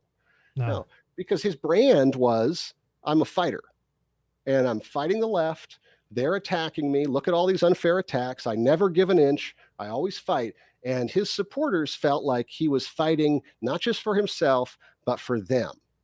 So the stakeholders that matter didn't want an apology because that would be a sign of weakness. Now, that wasn't enough to get him over the finish line in 2020, given everything else that happened. But I think that he demonstrated that when there's a lot of dissatisfaction with the status quo, you can build a base of support, even if you're pretty rough around the edges. But the theory, I'm going to try to defend myself a little bit here and say the theory holds. You only have to apologize if the stakeholders who are relevant to your success are offended. Also, most people don't have Donald Trump's strength, right? Sure, most people can't handle the blowback, even if they've got the stakeholders on their side. Most people are not strong enough to handle that. And all sorts of people who think they are strong enough, when they get put into such a stressful situation, they just fold. So you also have to know yourself. Well, and I certainly don't know Donald Trump. I would think that people who are inclined to like Donald Trump will say that he showed strength. I will say that probably people who don't like Donald Trump would interpret him as just being stubborn or pig-headed or maybe narcissistic or whatever, right? So I guess you could spin that either way. But yeah, most people are too empathetic. They just can't live life with all that hate directed at them, justified or unjustified. Most people would cave. I think that's true. Yeah. Now, as our society becomes more divided, right, we have less in common as compared to, say, 1980, let alone 1960, 1940, then we're in a more divisive age. We've got diminished social cohesion and social trust. I mean, it used to be that you didn't need to lock your doors. So in a more divisive age, we should expect more pseudo-apologies, because some people are just not going to want to see, bowing down to some, outgroup. Right. My theory would suggest that the more different groups there are that want different things, that value different things, the harder it's going to be to satisfy the ones that matter with a genuine apology.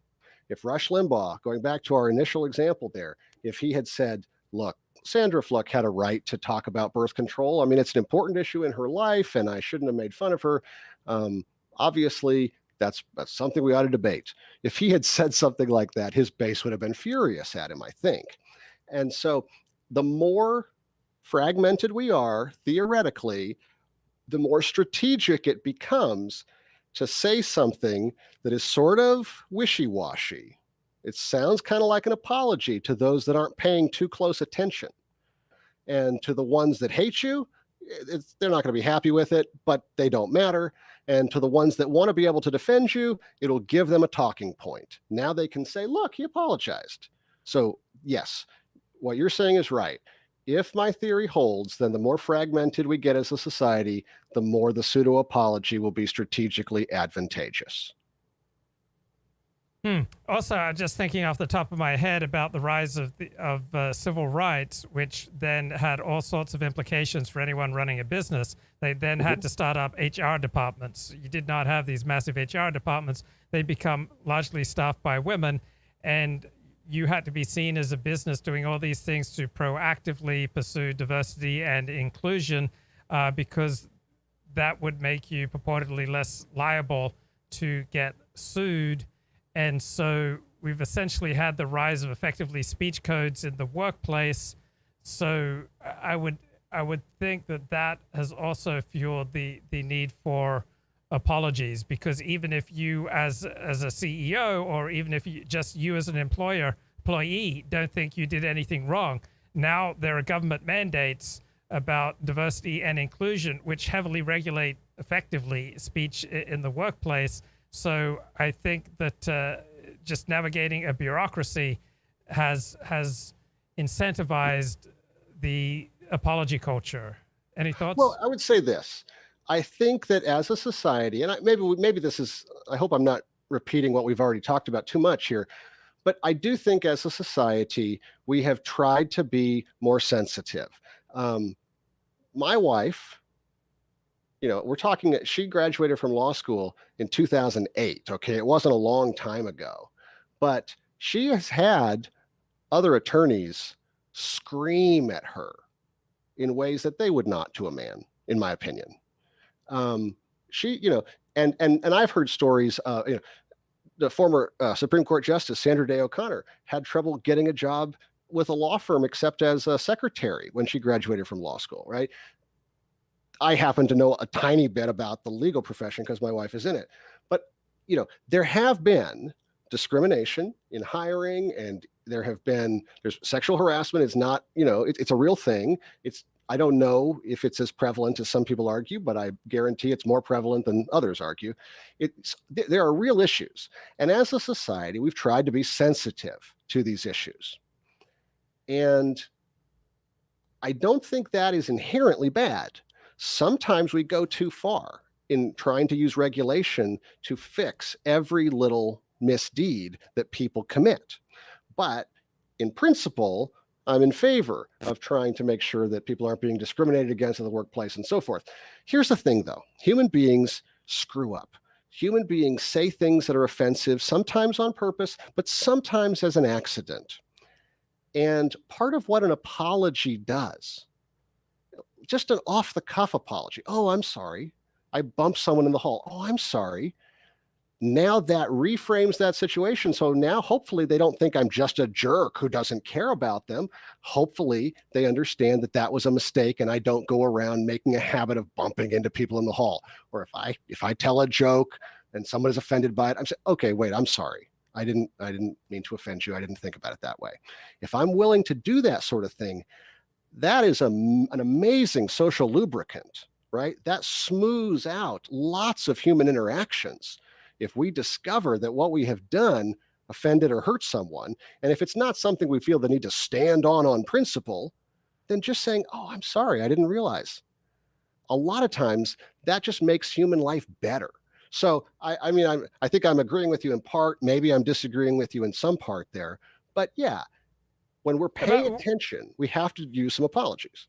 Whether these developments are good and bad, they've definitely fueled more of an apology culture. Yeah, I think that's right. I think you're right. And then I'm wondering if we've become a less individualist society with the rise of people taking offense on behalf of their group. So perhaps, in the words of Tom Wolfe, his last novel, Back to Blood, we've become perhaps a more tribal society, and therefore more people are taking offense on behalf of their group. Is that perhaps another contributor to apology culture? I'm open to that argument. I think I've made something close to this point a couple of times here. I think social media is bad for us. I'm not saying we should ban it. I'm not saying people shouldn't have social media accounts. I don't want regulation of it, but I think it's mostly bad for us. It's like donuts, right? I love donuts, but they're bad for me. Social media reinforces that tribal instinct like crazy, I believe. We follow who we want to follow. And if we follow anybody who's not part of our group, it's just so that we can go after them when they make a mistake and do something dumb. I think the fragmentation of other types of media, right? You don't have to watch the ABC Nightly News or the CBS Evening News. You can choose to watch MSNBC and hear all of your left-wing beliefs reinforced, or you can choose to watch Fox News and have all of your right-wing beliefs reinforced. You can find someone to tell you what you already think somewhere on the internet all the time. If you don't want to challenge yourself to different ideas, you don't have to. And so we have made it really easy to isolate from out groups, create your own in group. Yeah. And I think that, and I do think we have an instinct to it. I think human nature tends towards tribalism. And so we have to fight against that actively. It's like rowing upstream. If you stop rowing, you're not going to stand still. You're going to go down the stream. Down the stream is tribalism, in my opinion. And so, yes, I think the more tribal we are, the more quick we are probably to be offended by something that an outsider does and to demand apologies. And for somebody who wants to navigate between different groups, that's one of the things public relations is supposed to do, be a boundary spanner. You know, your client may be cloistered in the C-suite and not know what they're saying about him or her on social media, not know what they're saying out in the real world. Part of your job as a PR person is to go out there, find out what they think, come back to your client and be like, people are mad. This is why. And if you want to be able to build relationships between different groups of people, it's inevitable that you're going to screw up. You're going to commit faux pas. And if you're willing to use apologies, then it's probably going to be a little easier to navigate that. I'm just thinking, like with everything else, more intelligent people are going to be better able to navigate apology culture than less intelligent people, because being able to see for yourself where you need to apologize, that requires empathy. And empathy is a function of putting yourself in other people's shoes, which is a function of cognitive ability. It's abstract thought. And there's something that measures abstract thought. It's called IQ. So not every intelligent person is empathic, but the ability to have empathy depends on the ability for abstract thought. So along with everything else in our culture, it really helps to navigate apology culture to be smarter rather than dumber. Well, I do think empathy is important. And sometimes the way I describe it to students is perspective taking. Can you take someone else's perspective on a situation? If you can do that, then you will be more successful. You will be able to find common ground. You'll be able to reach agreements, avoid conflict, resolve conflict. But if you can only see the world the way you see it, you will have more conflict and you won't be able to build relationships as well. So that is a key. I agree. Is there anything about the cancel culture phenomenon that you found interesting and relevant to your work? Well, I would like to write a piece about cancel culture, but I haven't yet. What I am thinking about, what I'm mulling over, is sort of the question of when is it important not to apologize? Because sometimes cancel culture, you know, the debate about cancel culture, people that are generally supportive of this movement don't like the term cancel culture. They would say this is accountability culture or something. And people who are suspicious of it and troubled by it call it cancel culture. Well, sometimes it probably is necessary to hold people accountable for some of the things that they're saying and doing. But I am not a fan of finding something that a baseball player tweeted when he was in high school that was offensive. And now that he's been drafted into Major League Baseball, trotting that out and trying to get him to lose his job, right? That's just distasteful to me. That just sows division and bad feelings. I don't think it helps. I would like to live in a world where people are allowed to make mistakes and then apologize and grow and learn. And so, part of what I would like is for businesses to stand up against some of the more frivolous examples of this phenomenon. If you've got an employee and they sent a bad tweet and the Twitter mob is coming for them, I would like a business, because businesses sometimes do things in such a knee-jerk way. They don't even wait to see if it's hurting their sales. They just act because they're frightened, and sometimes irrationally so. But I think if businesses would say to the employee, you see what's going on here? Do you understand why this was a problem? Give the employee a chance to apologize. Tweet out an apology, maybe from the business's account. Of course, there will be haters who will say, well, the PR department did that. Yeah, maybe the PR department did that. But here's the thing. We're talking about a human being. If they're willing to apologize, then I would like the business to not fire them and to say, we believe in second chances. We believe in giving people a chance to grow and learn from their mistakes. And that's all we have to say about this. And if the mob keeps trying to get some rando employee fired, the business should just say, we've said all we're going to say about this. I don't know if any business has the courage to do it because they have stakeholders, stockholders that they report to. I don't know if it would work, but I'd love to see it tried. Now, sometimes it really was a bad offense and somebody probably deserves to lose their job. And in that case, I'm kind of okay with it. But I think there are times when you just have to, and then so then there's other times when you haven't done anything wrong. You just had a political opinion that someone didn't like. And in those situations, I think it is imperative not to apologize. You cannot give up your personal beliefs because someone else has different personal beliefs. And you need to say, this is what I believe. I'm not trying to offend you, but I'm not going to apologize for what I believe. And I think that if people did that more, some of the people who are apparently just really bored on the internet would get tired. I mean, I've got a 4-year-old and a 3-year-old, and my 3-year-old does everything he can sometimes to antagonize and pester my 4-year-old. And my 4-year-old almost always takes the bait and he yells, he's like, stop it, stop doing that. And I tell him, buddy, if you would just not react to that, he would get bored and give up. And sometimes that's how I feel about cancel culture. Sometimes it shouldn't be apologized to because there's not a legitimate grievance. There was a terrific New York Times op-ed about 2 weeks ago, Cancel Culture Works, We Wouldn't Have Marriage Equality Without It, by Sasha Eisenberg. And the struggle for same-sex marriage equality was new in that people who donated to the anti-same-sex marriage, they started getting targeted and boycotted, and their names and addresses got put everywhere. So this is the first time in my memory that just people who donated to a particular option, this was even the winning option in California, they got individually targeted, their businesses got targeted. There were these, hysterical apologies by waitresses who had gay rights activists, boycotting and demonstrating outside the restaurant where the waitress worked. This seems like crossing the Rubicon. I don't quite recall anything like it in my lifetime, whereby people just donating suddenly became the target of massive demonstrations and boycotts, and people were absolutely shocked and taken aback, and they were beaten down. They were overwhelmingly beaten down by the same-sex marriage advocates. Is there anything in this phenomenon that you find interesting? Well, the first thing I'll say is, I don't know a lot of people who deny that cancel culture works. That's not an insight.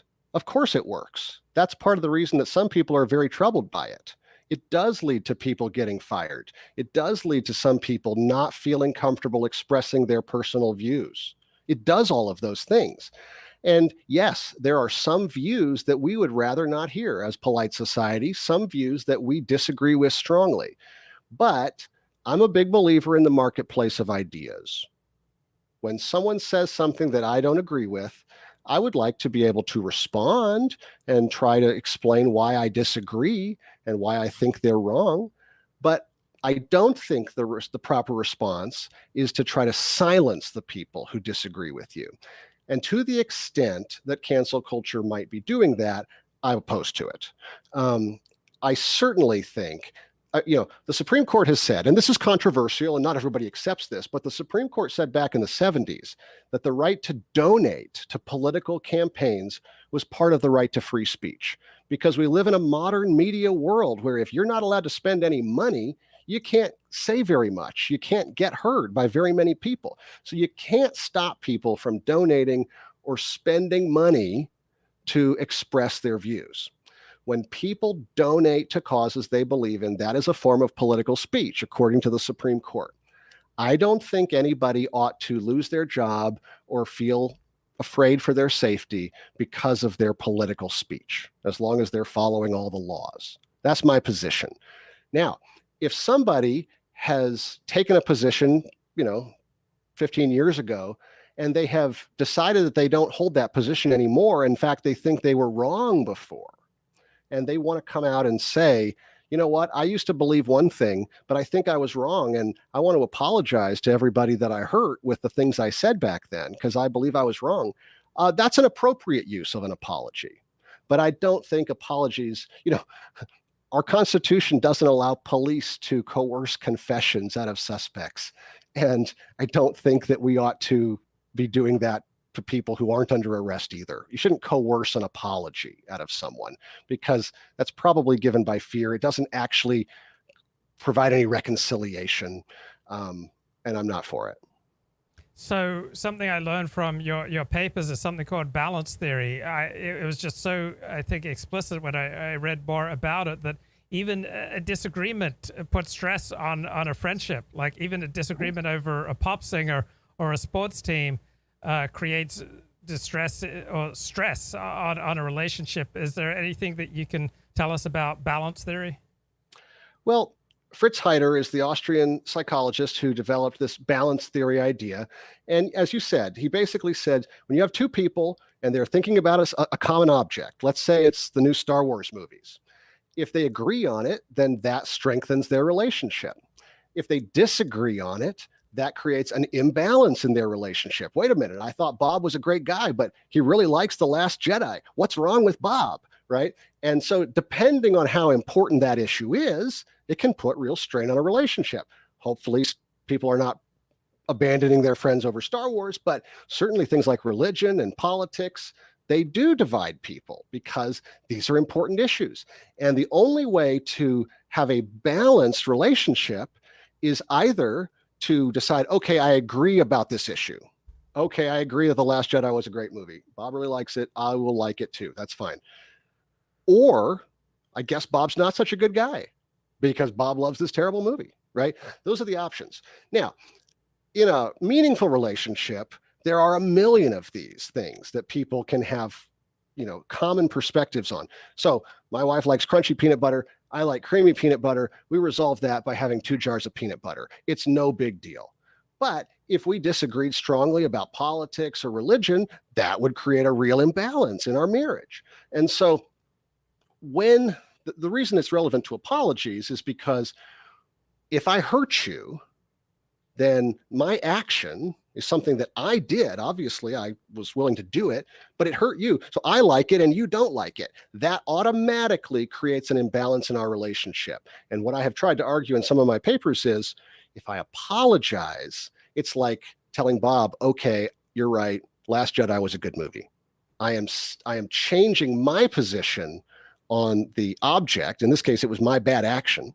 I'm changing my position on it so that our relationship can come back into balance. But it's a pretty simple theory. And in my opinion, most of the best social scientific theories are very simple. They're so simple that after you hear them, you're like, well, obviously, you don't have to be a genius to come up with that. And you probably don't. But you have to articulate it in a clear way so that people can use it to extrapolate from that theory, applications for various different situations in life.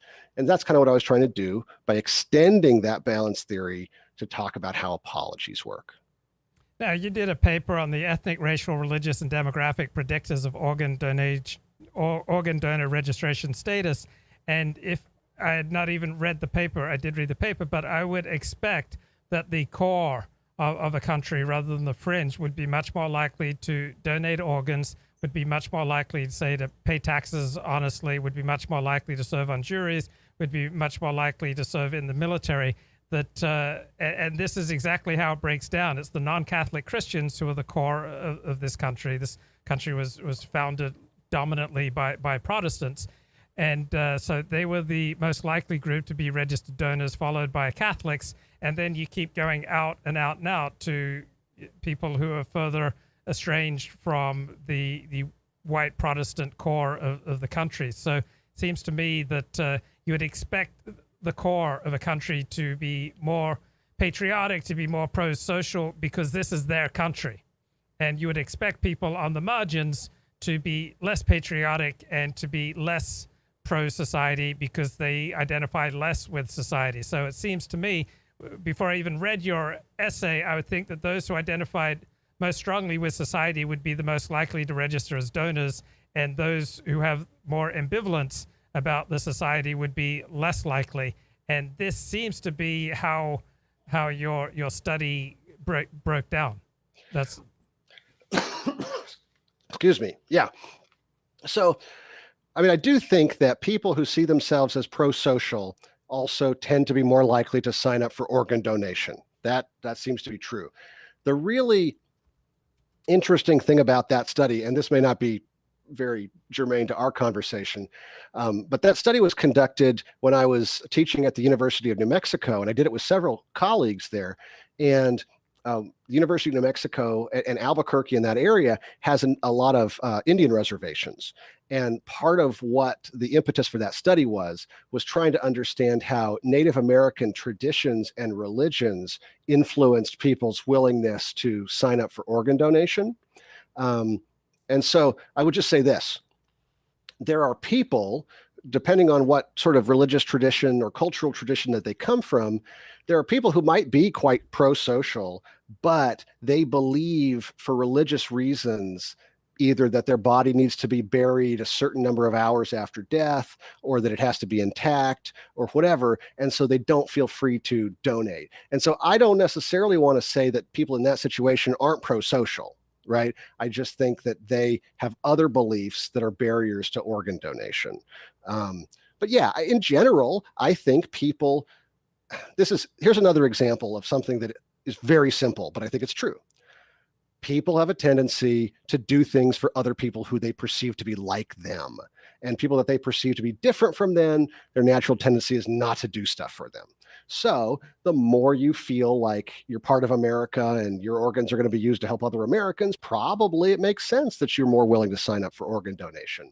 And the more if you're suspicious of it, if you feel like it's going to be used to help people that you don't support or something, that you might not do it. But there's other reasons that people don't sign up for organ donation. I don't think that people who don't sign up are necessarily bad people.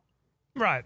No, of course. And yes, as a convert to Orthodox Judaism, I know that Judaism has considerable concerns about organ donation that I believe are considerably stronger than in Christianity. So right. Is there anything I should ask you before we wind up? Well, no, I mean, I've enjoyed our conversation a lot, and thanks for all the good questions and letting me ramble on quite a bit. I think in the short term, I think apologies are going to continue to be really important. I think there is some danger that if people start using them cheaply, if apologies turn into get out of jail free cards where people can do really genuinely hurtful things and then get away with it with an apology, I think that they could be devalued. And especially in public, they might not be as useful if everybody's doing them all the time. I think interpersonally, they will always matter, because it's really easy to tell if someone who's apologizing to you face to face seems genuine, and it costs someone quite a lot to give a really genuine interpersonal apology. It's very humbling. So I think interpersonally, apologies are safe. I think long-term, there's a possibility that apologies could be kind of cyclical. They might fall out of favor if some of these factors we've been talking about change. But I think in the short term, they're going to continue to be really interesting. And someone who figures out how to genuinely say, I was wrong, I'm sorry, could you forgive me? That's worth a lot in managing your relationships. Yes, absolutely. Okay, thank you so much, Professor Joshua Bentley, and providing links in the video description to many of your papers. Thank you so much for taking the time to talk to me. Thank you. Okay, take care now. All right, I want to play a little excerpt here from a Yale University course on morality and philosophy, the philosophy and the science of human nature, from Yale University. This is just a little excerpt here on the well-ordered soul, happiness, and harmony. Shoot! This says polling closed, now polling open. Did you commit to turning off the internet completely? Press 1. Did you commit to restricting your internet usage in some way? That is, you're keeping the internet on, but you're promising not to check Facebook or play Angry Birds or go shopping at Zappos or whatever other indulgent thing you do on the internet. If that's your case, press 2. Did you put no restriction on your in-class internet use, but you're somebody with a computer? If so, press 3. Or is this kind of not applicable to you because you're somebody who uses a pencil and paper in class? Okay, now it's supposed to be the case that the timer is counting itself down, but no, I've got to give you prattle for 28 seconds. So here we go. So this is a case, I read through the papers for my section, and my sense there, and I don't know whether it was a random sample, is that about 2/3 of the students committed to totally turning off the internet, and about a quarter committed to some kind of restriction, and a very small percentage committed to no restriction on internet use. Okay, it should be the case in 1 second that our slide, yes. Okay, so 43% of you, 43% of the students in this room made a pre-commitment in the form of a promise. It became a pre-commitment because you wrote it down, just thinking it didn't make a pre-commitment, but you took an action at a time when you felt yourself to be cool and calm and reasonable, and made a decision at that moment that you took to be binding upon yourself in the future. And an additional 16% of you didn't draw a bright line at the turning off internet completely, but attempted to put in place some sort of intermediate restriction. Now, my next question for you is whether you have strayed. 20 seconds. 1, not even an itty-bitty bit, not once. 2, just once or twice. 3, well, a few times, but I'm trying. Or 4, yep, I've been. Okay, so let's talk a little bit about impression management. It's one of the topics that Joshua Bentley brings up in his papers. So what the heck is impression management? This is from the YouTube channel Ready, Set, Psych. If you're on a job interview, you might try to come across as more focused, conscientious, energetic, likable. If you're on a first date, you might try to come across as way more interesting and outgoing than. So Professor Bentley was a professor of communications, and this lady is a psychologist. You might be in real life. Maybe you enter a room and you happen to notice that everyone is really kind of sad and forlorn for some reason, so you decide that it's best to kind of match the mood in the room, so to speak. Why do people do this? Well, they do it because of societal expectations. People are not expected to act or display emotions in exactly the same way in every type of situation. There are situations where it is expected that we are going to be on our best behavior, or we're going to act in a certain way, or there are going to be certain emotions that are more appropriate to express over others. And as naturally social creatures, we want other people to like us. I know, right? Shocker. And by managing our personality in different situations, we are increasing the likelihood that we're going to come off in a favorable way, and therefore that other people are going to like us and accept us. Another reason why people do this is because they know that their natural personality is just not going to get them where they want to be. Take myself. I'm a huge introvert, and I know from experience that if I just act in my very natural introverted self, I'm not really going to get anywhere in my career, because in a lot of jobs, you have to be really out there. You have to be outgoing. You have to be, over there, go, okay? Go to your papa. In pretty much any career situation, you have to put yourself out there. You have to be assertive. You have to be well-spoken. You have to be just maybe a little bit outgoing. You have to be bubbly, energetic. People tend to like that sort of thing. So if I was just my natural, introverted, reserved, quiet self, well, that probably wouldn't get me anywhere, especially here on YouTube, where it's just expected that anyone's going to be just kind of bubbly and exciting and outgoing, right? So people do this because they know that in certain social situations, they kind of have to in order to meet the demands of that particular situation. But of course, there's going to be other situations, like if you're with close friends and family, or people who know you really well, where you can just relax and be yourself, and you really don't have to manage any part of your personality. Who you are naturally is just totally fine. Now, I get this particular question all the time. Is impression management the same thing as being fake? Okay.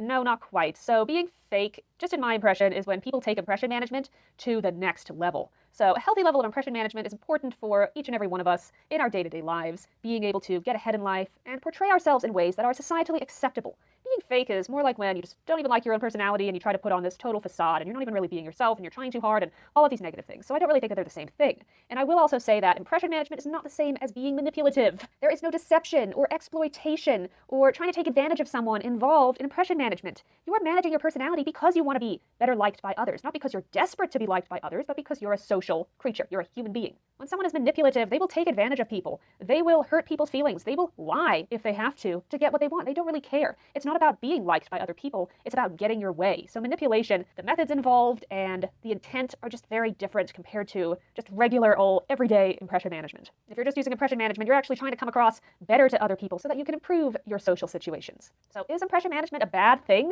Not really. As long as you're using it properly, then it's not a bad thing at all. It can actually really help you in life. It shows that you understand what is appropriate in a specific situation. Like, for example, if you're the person at the funeral who just keeps on giggling and smiling that's probably not going to help you. If you're the person on the first date who just has no manners, is super rude, who is yourself, but maybe a little too much, like maybe you're sharing things that just isn't really appropriate for a first date, I don't know, you might not get a second date. So using impression management effectively is a great thing because it shows that you just understand what qualities and behaviors are expected in various situations that you're going to encounter in everyday life. It's kind of like having really good social instincts.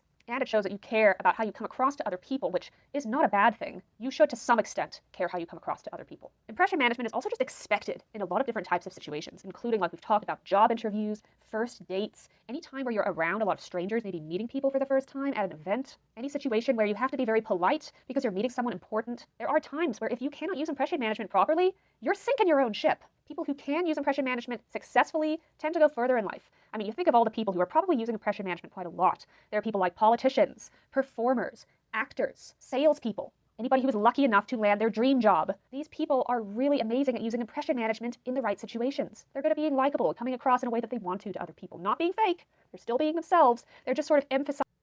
Okay, so that was, I like those thoughts on impression management. One thing that jumped out at me in the Josh Bentley interview was his very Protestant reaction to the idea of tribalism, that tribalism is just a bad thing. And tribalism certainly does pose many challenges. Obviously, as someone who converted from Protestantism to Orthodox Judaism, I don't view tribalism as inherently bad.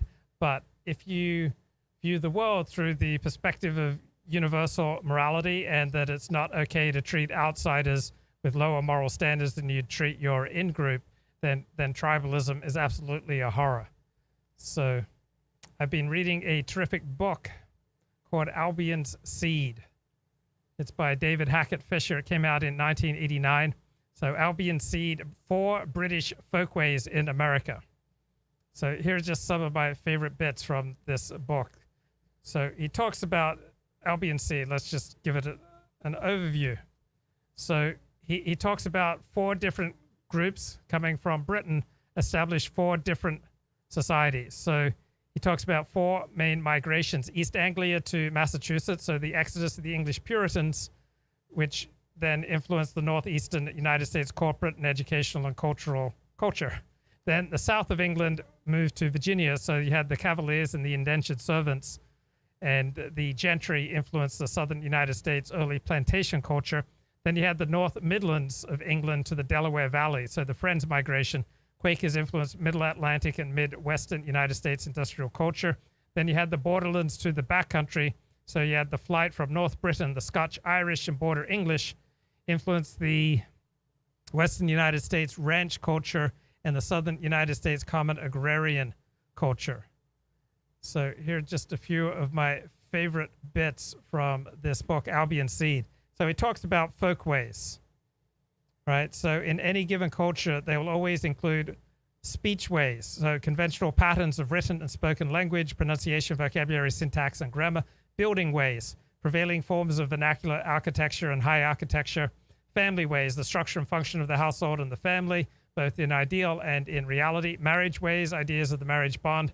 Cultural processes of courtship, marriage, and divorce. You've got gender ways, customs that regulate social relations between men and women.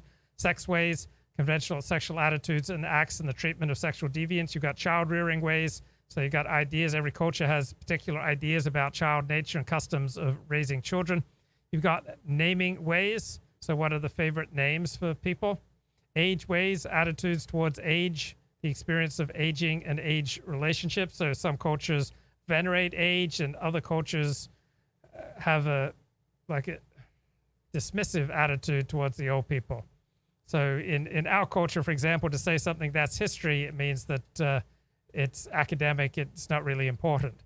Then other cultures venerate history. You've got death ways, attitudes toward death, and rituals around death, mortuary customs, mourning practices. Every culture has religious ways, patterns of religious worship, theology, architecture, patterns of prayer. You've got magic ways, you've got beliefs concerning the supernatural, you've got learning ways, attitudes toward literacy and learning, and patterns of education. You've got food ways, what do you eat, what's the nutrition like, cooking, eating, feasting, and fasting. You've got dress ways, customs of dress, demeanor, personal adornment. You've got sport ways, attitudes toward recreation and leisure, folk games, and forms of organized sport. You've got work ways, so Each culture has its own set of work ethics and work experiences, attitudes towards work, and then you have time ways, attitudes towards the use of time, customary methods of keeping time, the conventional rhythms of life. You got wealth ways, attitudes toward wealth and patterns of its distribution. You got rank ways, the rules by which rank is assigned, the rules which rank entails, and the relations between different social ranks. You've got social ways, so you've got conventional patterns of migration, settlement, association, and affiliation. You got order ways, so ideas of order, ordering institutions, forms of disorder, and treatment of the disorderly. You've got power ways, attitudes towards authority and power, and patterns of political participation. And you got freedom ways, prevailing ideas on liberty and restraint. So every culture in the world has its own distinctive customs in these areas. So I consider wealth distribution. So for Marxists, the prime mover is the means of production. For Adam Smith, it's the market mechanism. But what are inherited structures with regard to wealth, right? So what are children raised with? What are the institutions? What are the cultural ethics? What are the codes of laws? So the more advanced a society becomes in material terms, the stronger is the determinant power of its folkways. So modern technologies essentially act as amplifiers, modern institutions as stabilizers, modern elites as organizers of complex culture. This book talks about Yankee speech, owes much of its distinctive character to its pronunciation of the letter R. So some post-vocalic R's tend to disappear altogether, so that Harvard becomes Harvard with the A pronounced as in happen, Harvard. So this speech habit comes from East Anglia, which means Eastern England, Southern East England. And it can be heard in the English counties of Suffolk, Norfolk, and Kent. At the same time, other R's are added to this pronunciation in the Northeast. So follow is pronounced foller. Ask becomes asked. And in Boston, this type of speech was spoken at a speed which made it incomprehensible to others even in the same region. And then the Puritans had certain patterns of how they dressed. They loved sad colors. And so the descendants of the Puritans still in the Boston area, they still wear suits of slate gray and other sad colors. So the Brahmin ladies of Boston still dress in sad colors, and their battered hats appear to have arrived, in the hold of the Mayflower. Sad colors are the official culture of New England. The older universities of Massachusetts, Rhode Island, New Hampshire, scholars and athletes do not appear in bright colors. So the color of Harvard is a dreary off-purple called euphemistically crimson. Brown University's idea of high color is dark brown trimmed with black. On ceremonial occasions, the president of Brown wears a mud-colored garment, which is approximately the color of used coffee grounds. Dartmouth prefers a gloomy forest green. So even today, this region prefers sad colors. Also in the New England dialect, also the Australian slang, clothes have often been called duds. So it's an old English term of contempt for dress.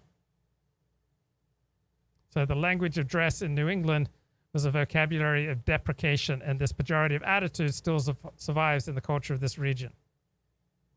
Book notes that in most cultures, attitudes toward work are closely connected to conceptions of time. For a Puritan, time was heavily invested with sacred meaning. And then this is a situation which would have been discussed in Orthodox Judaism. So there was this bloke, Ebenezer Taylor in Massachusetts. He fell into a 40-foot well. And his rescuers stopped digging on Saturday afternoon while they debated whether it was lawful to rescue him on the Sabbath.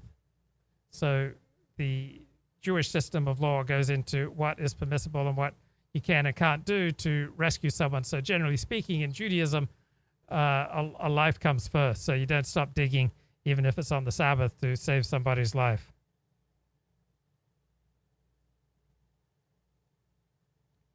Then in New London, a courting couple named John Lewis and Sarah Chapman were brought to trial in 1670 merely for sitting together on the Lord's Day under an apple tree. Also, sexual intercourse was taboo on the Lord's Day in Puritan culture. So the rhythms of the day and rhythms of the week were unusually strong in New England, but other common rhythms were exceptionally weak. So I grew up as Seventh-day Adventist. They are essentially an offshoot of the Puritans. So the Puritans and the Seventh-day Adventists essentially abolished the calendar of Christian feasts and saints' days. So the celebration of Christmas was forbidden in Massachusetts on pain of a 5-shilling fine. And in England, the Puritan Parliament prohibited the observance of Christmas, Easter, Saints' Days, and Holy Days. And that was how it was pretty much in my Seventh-day Adventist upbringing. Then switching over to Virginia. This is where the British elite moved. So the youngest son syndrome became highly important to the culture of Virginia. The founders of Virginia's first families tried to reconstruct from American materials a cultural system from which they had been excluded at home.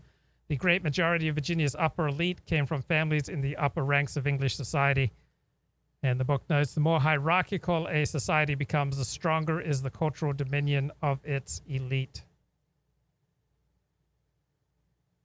Then here's a section that I loved in this book, the Puritan idea of ordered liberty. So think about the Declaration of Independence. We hold these truths to be self-evident, that all men are created equal and have been created by being given inalienable rights by their creator to life, liberty, and the pursuit of happiness. But the words that are used in the 18th century, they didn't mean the same thing to people as these words mean to us today. So think about the word liberty. All right. So the public life of New England was shaped by an idea of liberty, which was peculiar to the Puritans. Okay, so the noun liberty was used throughout New England in 4 ways which ring strangely to our ear. So liberty was often described as not something belonging to an individual, but to an entire community. So we think of liberty primarily as an individual thing. But for 2 centuries, the founders and leaders of Massachusetts wrote of the liberty of New England, or the liberty of Boston, or the liberty of the town. So it's a communal thing. So Samuel Adams wrote about the liberty of America, and he wrote far more about the liberty of America than about the liberty of Americans. Then this idea of collective liberty, or public liberty, was thought to be consistent with very close restraints upon individuals. So in Massachusetts, these individual restrictions were numerous. And nobody could live in the colony without the approval of the general court. Settlers, even of the highest rank, were sent prisoners to England for expressing diverse and dangerous opinions, or merely because the court judged them to be persons unsuitable to inhabit here. Others were not allowed to move within the colony except by special permission of the general court. So the Puritans' idea of liberty very different than our own ideas of liberty. So this idea of collective liberty was expressed in many bizarre obligations which New England towns collectively imposed upon their members.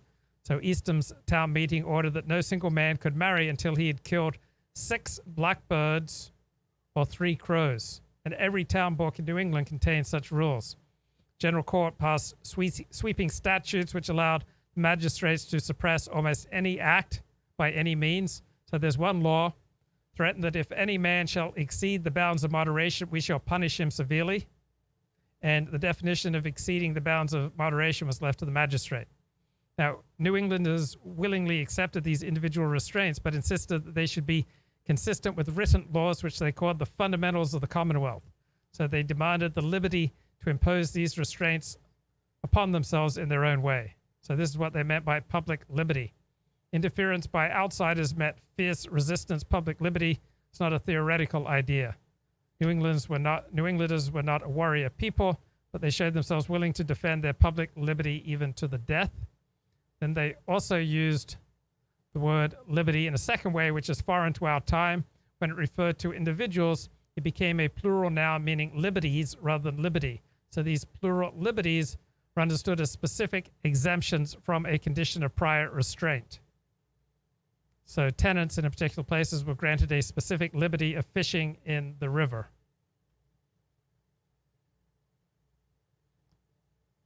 So the idea of plural liberties as specific exemptions from a condition of prior constraint was carried to Massachusetts. So the law granted some liberties to all men, other liberties to all free men, and a few liberties only to gentlemen. So these ideas of liberty seem very narrow to modern Americans. We do not think of liberty as exemption from prior condition of restraint, but of restraint as an exemption from a prior condition of liberty. But the 17th century idea of plural liberties became what the founders called the fundamentals of the Massachusetts Commonwealth. The idea of written laws and liberties existed from the beginning of the Bay Colony.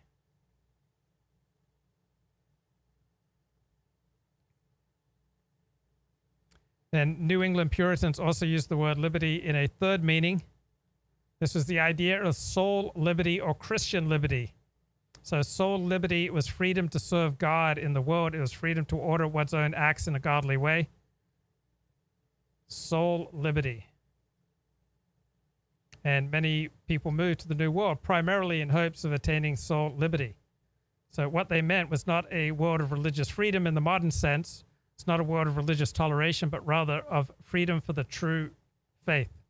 So this idea of religious liberty is consistent with the persecution of Quakers, Catholics, Baptists, Presbyterians, Anglicans.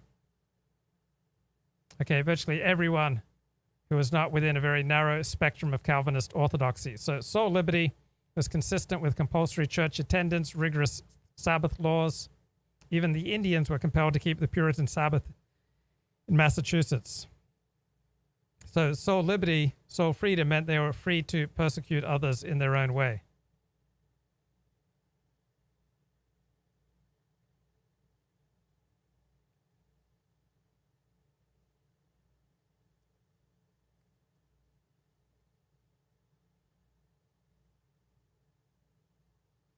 Okay, so ordered liberty was very big for the Puritans.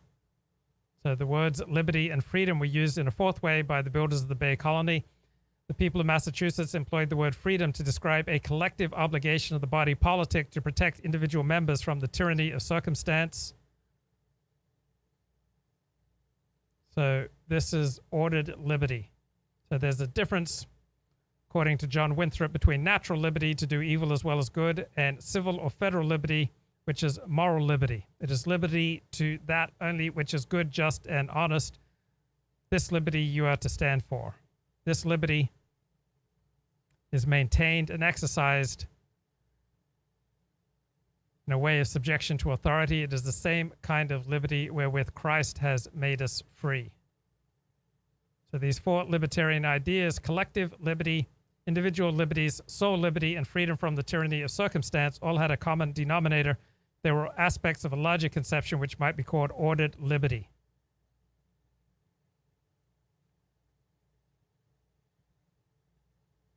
Now, I think Franklin Delano Roosevelt during World War II talked about the four liberties. So we've got Tucker Carlson coming up in a minute. I'll cut to him. Sizing different parts of their personality and maybe kind of downplaying those parts that they know aren't really acceptable in a specific situation. So people who know how to use impression management understand a couple of really key things. They have a really amazing self-awareness, so they understand themselves. They know their behaviors, they know their personality, they understand how they tend to come across to other people. They don't have a unrealistic sense of who they are and what they're like. They understand very well what they're like and maybe what parts of their personality they need to upplay or downplay in any given situation. They're also really good at reading the room, so they know maybe when the feeling in a room has suddenly shifted, maybe things have suddenly gotten very awkward or very tense. If they're in a situation that they've never been in before, they're going to be very good at reading people and figuring out what the proper behaviors are and what behaviors to avoid. So they're very perceptive people, and they are not trying to be perfect. They are still being themselves, but they are upplaying parts of their personality that are more appropriate for the situation and downplaying maybe behaviors or tendencies that just aren't very likable or that have no place in that type of situation. So from this personality psychologist, impression management does get 2 thumbs up. Just learn how to use it properly. Playing Sparkle HD Light on my iPad all class long. And let's see how the numbers came out. Okay, so we should get, that didn't show up automatically. Aha, so 56% of you, excellent, 56% of you have not strayed at all. But notice that half of you have found yourselves unable to carry through with a commitment that you made and that you provided some enforcement for, in the sense that you internalized in your conscience the idea that you had made a commitment. It turns out that for many people, simply making a commitment in their mind is insufficient for them to stay in the not even an itty-bitty bit category. For those people who end up here or even here, it turns out that putting some sort of external constraints in place are useful. So the New York Times had a piece last week about something called phone condoms, whose slogan is zip it, lock it, keep it in your pocket. And the idea is that you take your cell phone and you put it in this little Ziploc bag, and while you're driving, you are unable to gain access to it. One of the students in this class, and you'll have access to this on the slide, emailed me a link to a computer program which is basically a computer condom, a zip it, lock it, keep it in your pocket for internet access. It turns off access to the internet for a given period of time. But for those of you who feel like you want some sort of external reinforcement, but you're not prepared to make use of the internet lockup, I thought I'd provide something which would help you stick to... Okay, let's see what Tucker Carlson has to say. Good evening and welcome to Tucker Carlson Tonight. Ever been to Buckhead in Atlanta? It's a beautiful residential, partly commercial neighborhood in the northwest corner of the city. It's not a huge place, fewer than 80,000 people live there, but it's fair to say that without Buckhead, Atlanta, at least as it's currently run, couldn't exist. Taxes from Buckhead residents account for fully a fifth of Atlanta's entire city budget. So you'd think the people who run the city would be very polite to Buckhead. They certainly should be. But the opposite is true. For decades, various mayors of Atlanta have attacked Buckhead as if there's something offensive or immoral about maintaining a clean and orderly neighborhood.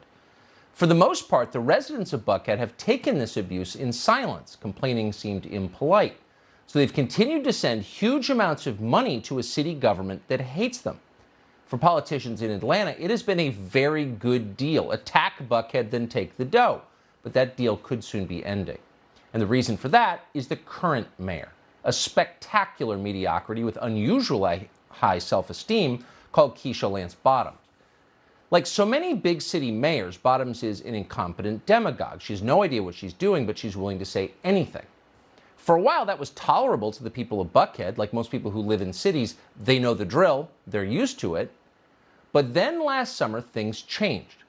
A man called Rayshard Brooks was shot to death in a parking lot at Wendy's by an Atlanta police officer. Brooks, who was apparently drunk, had fallen asleep in his car in the drive-thru lane. When police tried to arrest him, Brooks went berserk. We showed you the video at the time. It's painful to watch. Brooks stole a cop's taser and pointed it at him. That's when an officer called Garrett Wolf shot Rayshard Brooks. It was a sad story, but it was understandable once you watched the tape and you thought about it carefully. But Keisha Lance Bottoms didn't wait to think about it carefully or at all.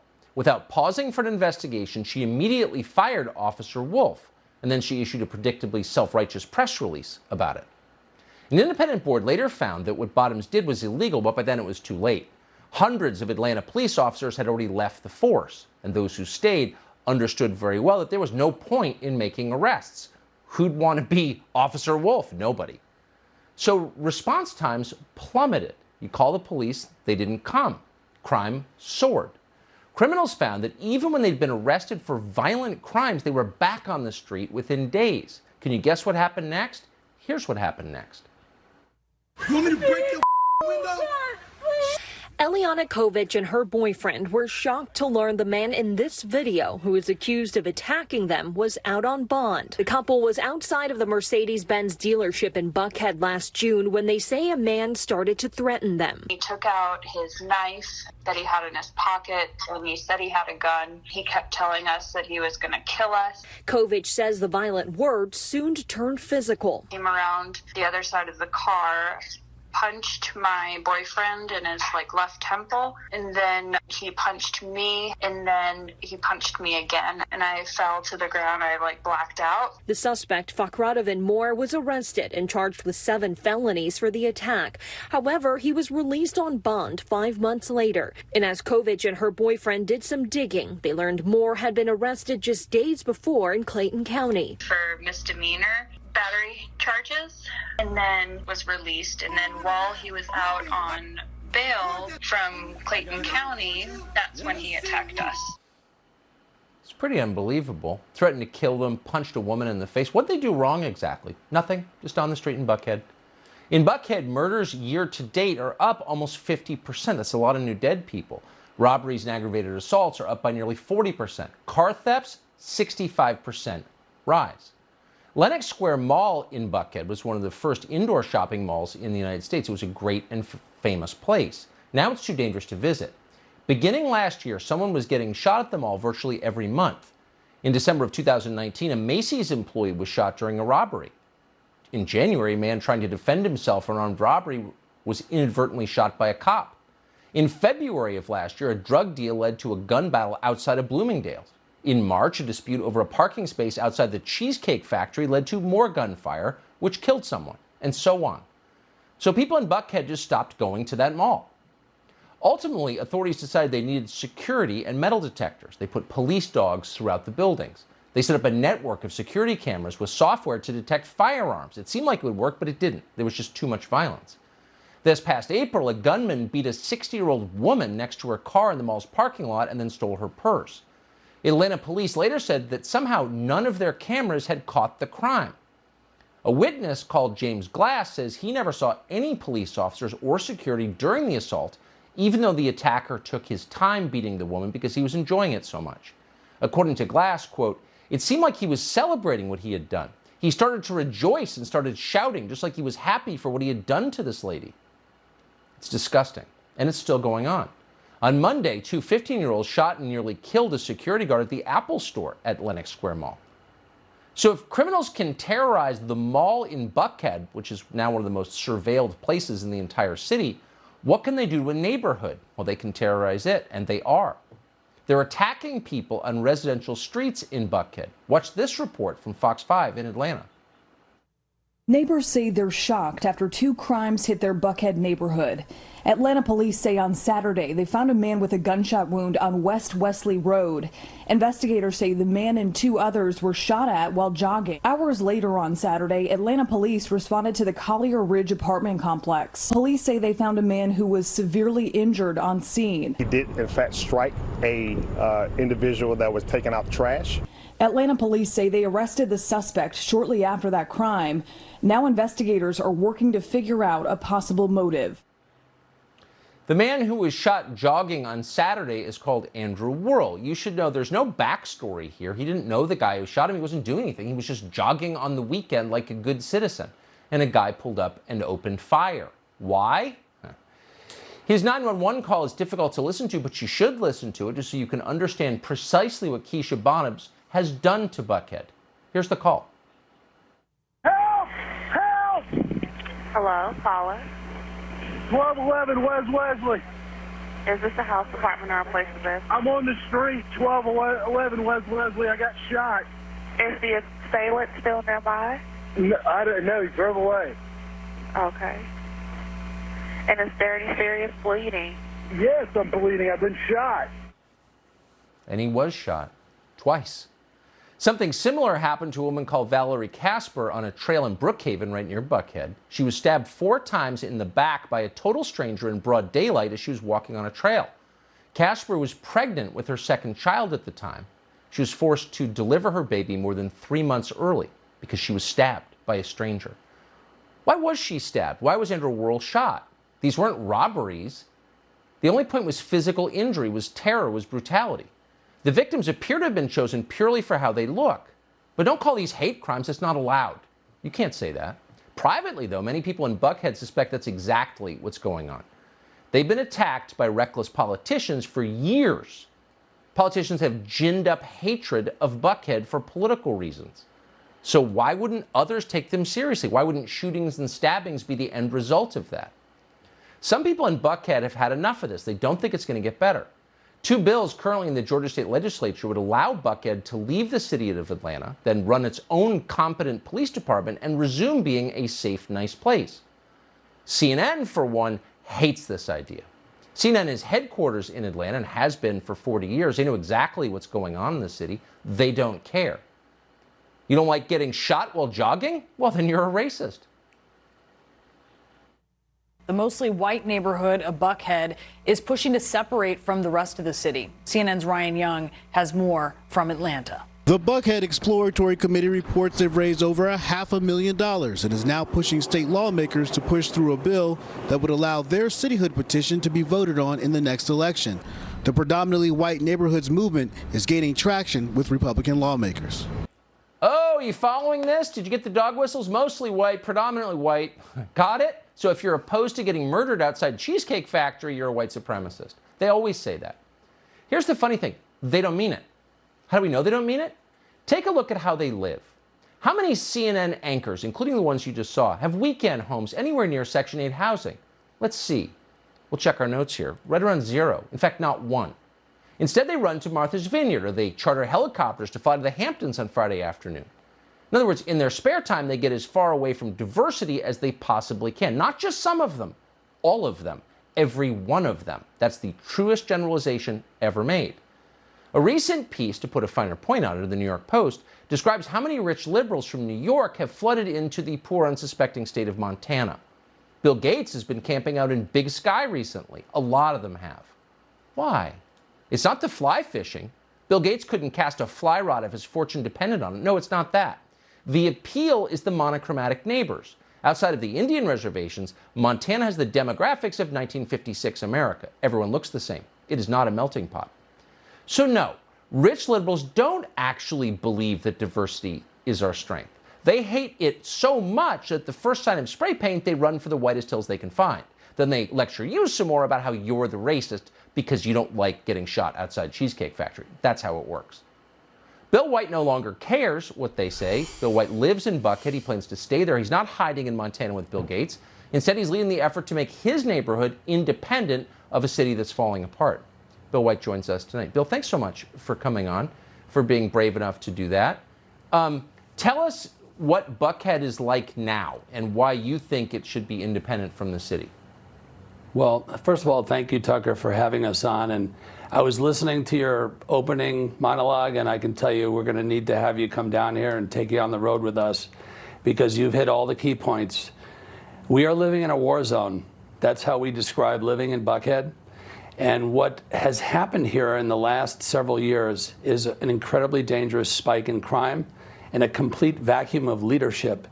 The police in Atlanta are great policemen and women. We love them. They just want to do their job, and they're not being allowed to do that. So Buckhead and the beautiful families, a very diverse community. We, in fact, are the most diverse community in all of Atlanta. We have decided to file for divorce, and the divorce is final. And what we are saying to the city of Atlanta is we are going to form our own city. We have 2 bills in the state legislature. We've raised the requisite amount of money we need right now to move this forward. There'll be a ballot initiative on the ballot next November. And we are going to take our city back for the great families of Buckhead once and for all. Some of the people ask us, what are we going to do differently, Tucker, right? How is a Buckhead City Police Department going to do anything differently? And I think your great team, I sent a video in, and I don't know if there's time to show it, but this video is horrifying. It shows a white car driving past a Mercedes-Benz truck. Yep, we got on the screen right now. Okay, they're shooting out of the car at these helpless passersby on Far Road. And they're shooting, and they're shooting. One of the bullets comes right through the truck and hits one of the people walking. And you can see as the car drives by, there's 2 blue lights shimmering off of that reflection on the truck. You know what those are? Those are 2 Atlanta police officers in marked cars with their lights on.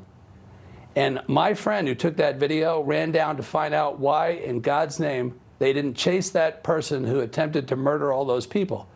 And they were told that Mayor Bottoms issued an order not to chase cars around Atlanta because she doesn't want the police getting in accidents. All those people shot. 2 police right there wanted to go do service and put the smackdown on that attempted murderer. They did call an ambulance, and they rendered help at the scene. Yeah, but I mean, so why should you have to live? I mean, the same people who lecture us day in and day out about democracy, which is, if I can just remind them, self-government, the right to control your own government, those people are now suggesting that you don't have a right or you're immoral not to want to live under people like Keisha Bottoms, who should be ashamed of herself. Yes. How does that work? Tucker, that all those, we're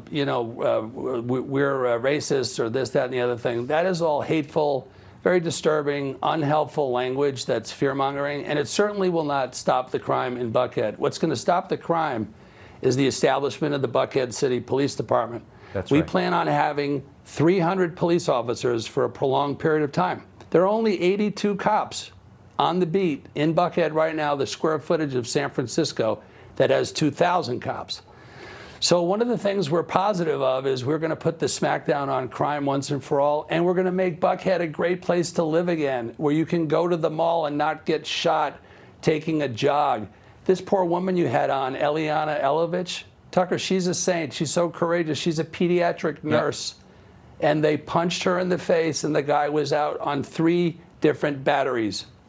So what you're doing is a model, I think, for the rest of the country. People don't have to put up with this. This is not political. It's not racial. It's about wanting to not be shot at the mall. And every American has a right to want that and work for it, I think. Bill, thanks so much for coming on. Thank you, Tucker. God bless you, sir. God bless. New footage tonight from inside the Wuhan Institute of Virology proves that a key part of the story that we have been told with a straight face for more than a year is a lie. Sky News has the world-exclusive footage, and we will show it to you next. Okay, that's going to do it for today. Take care.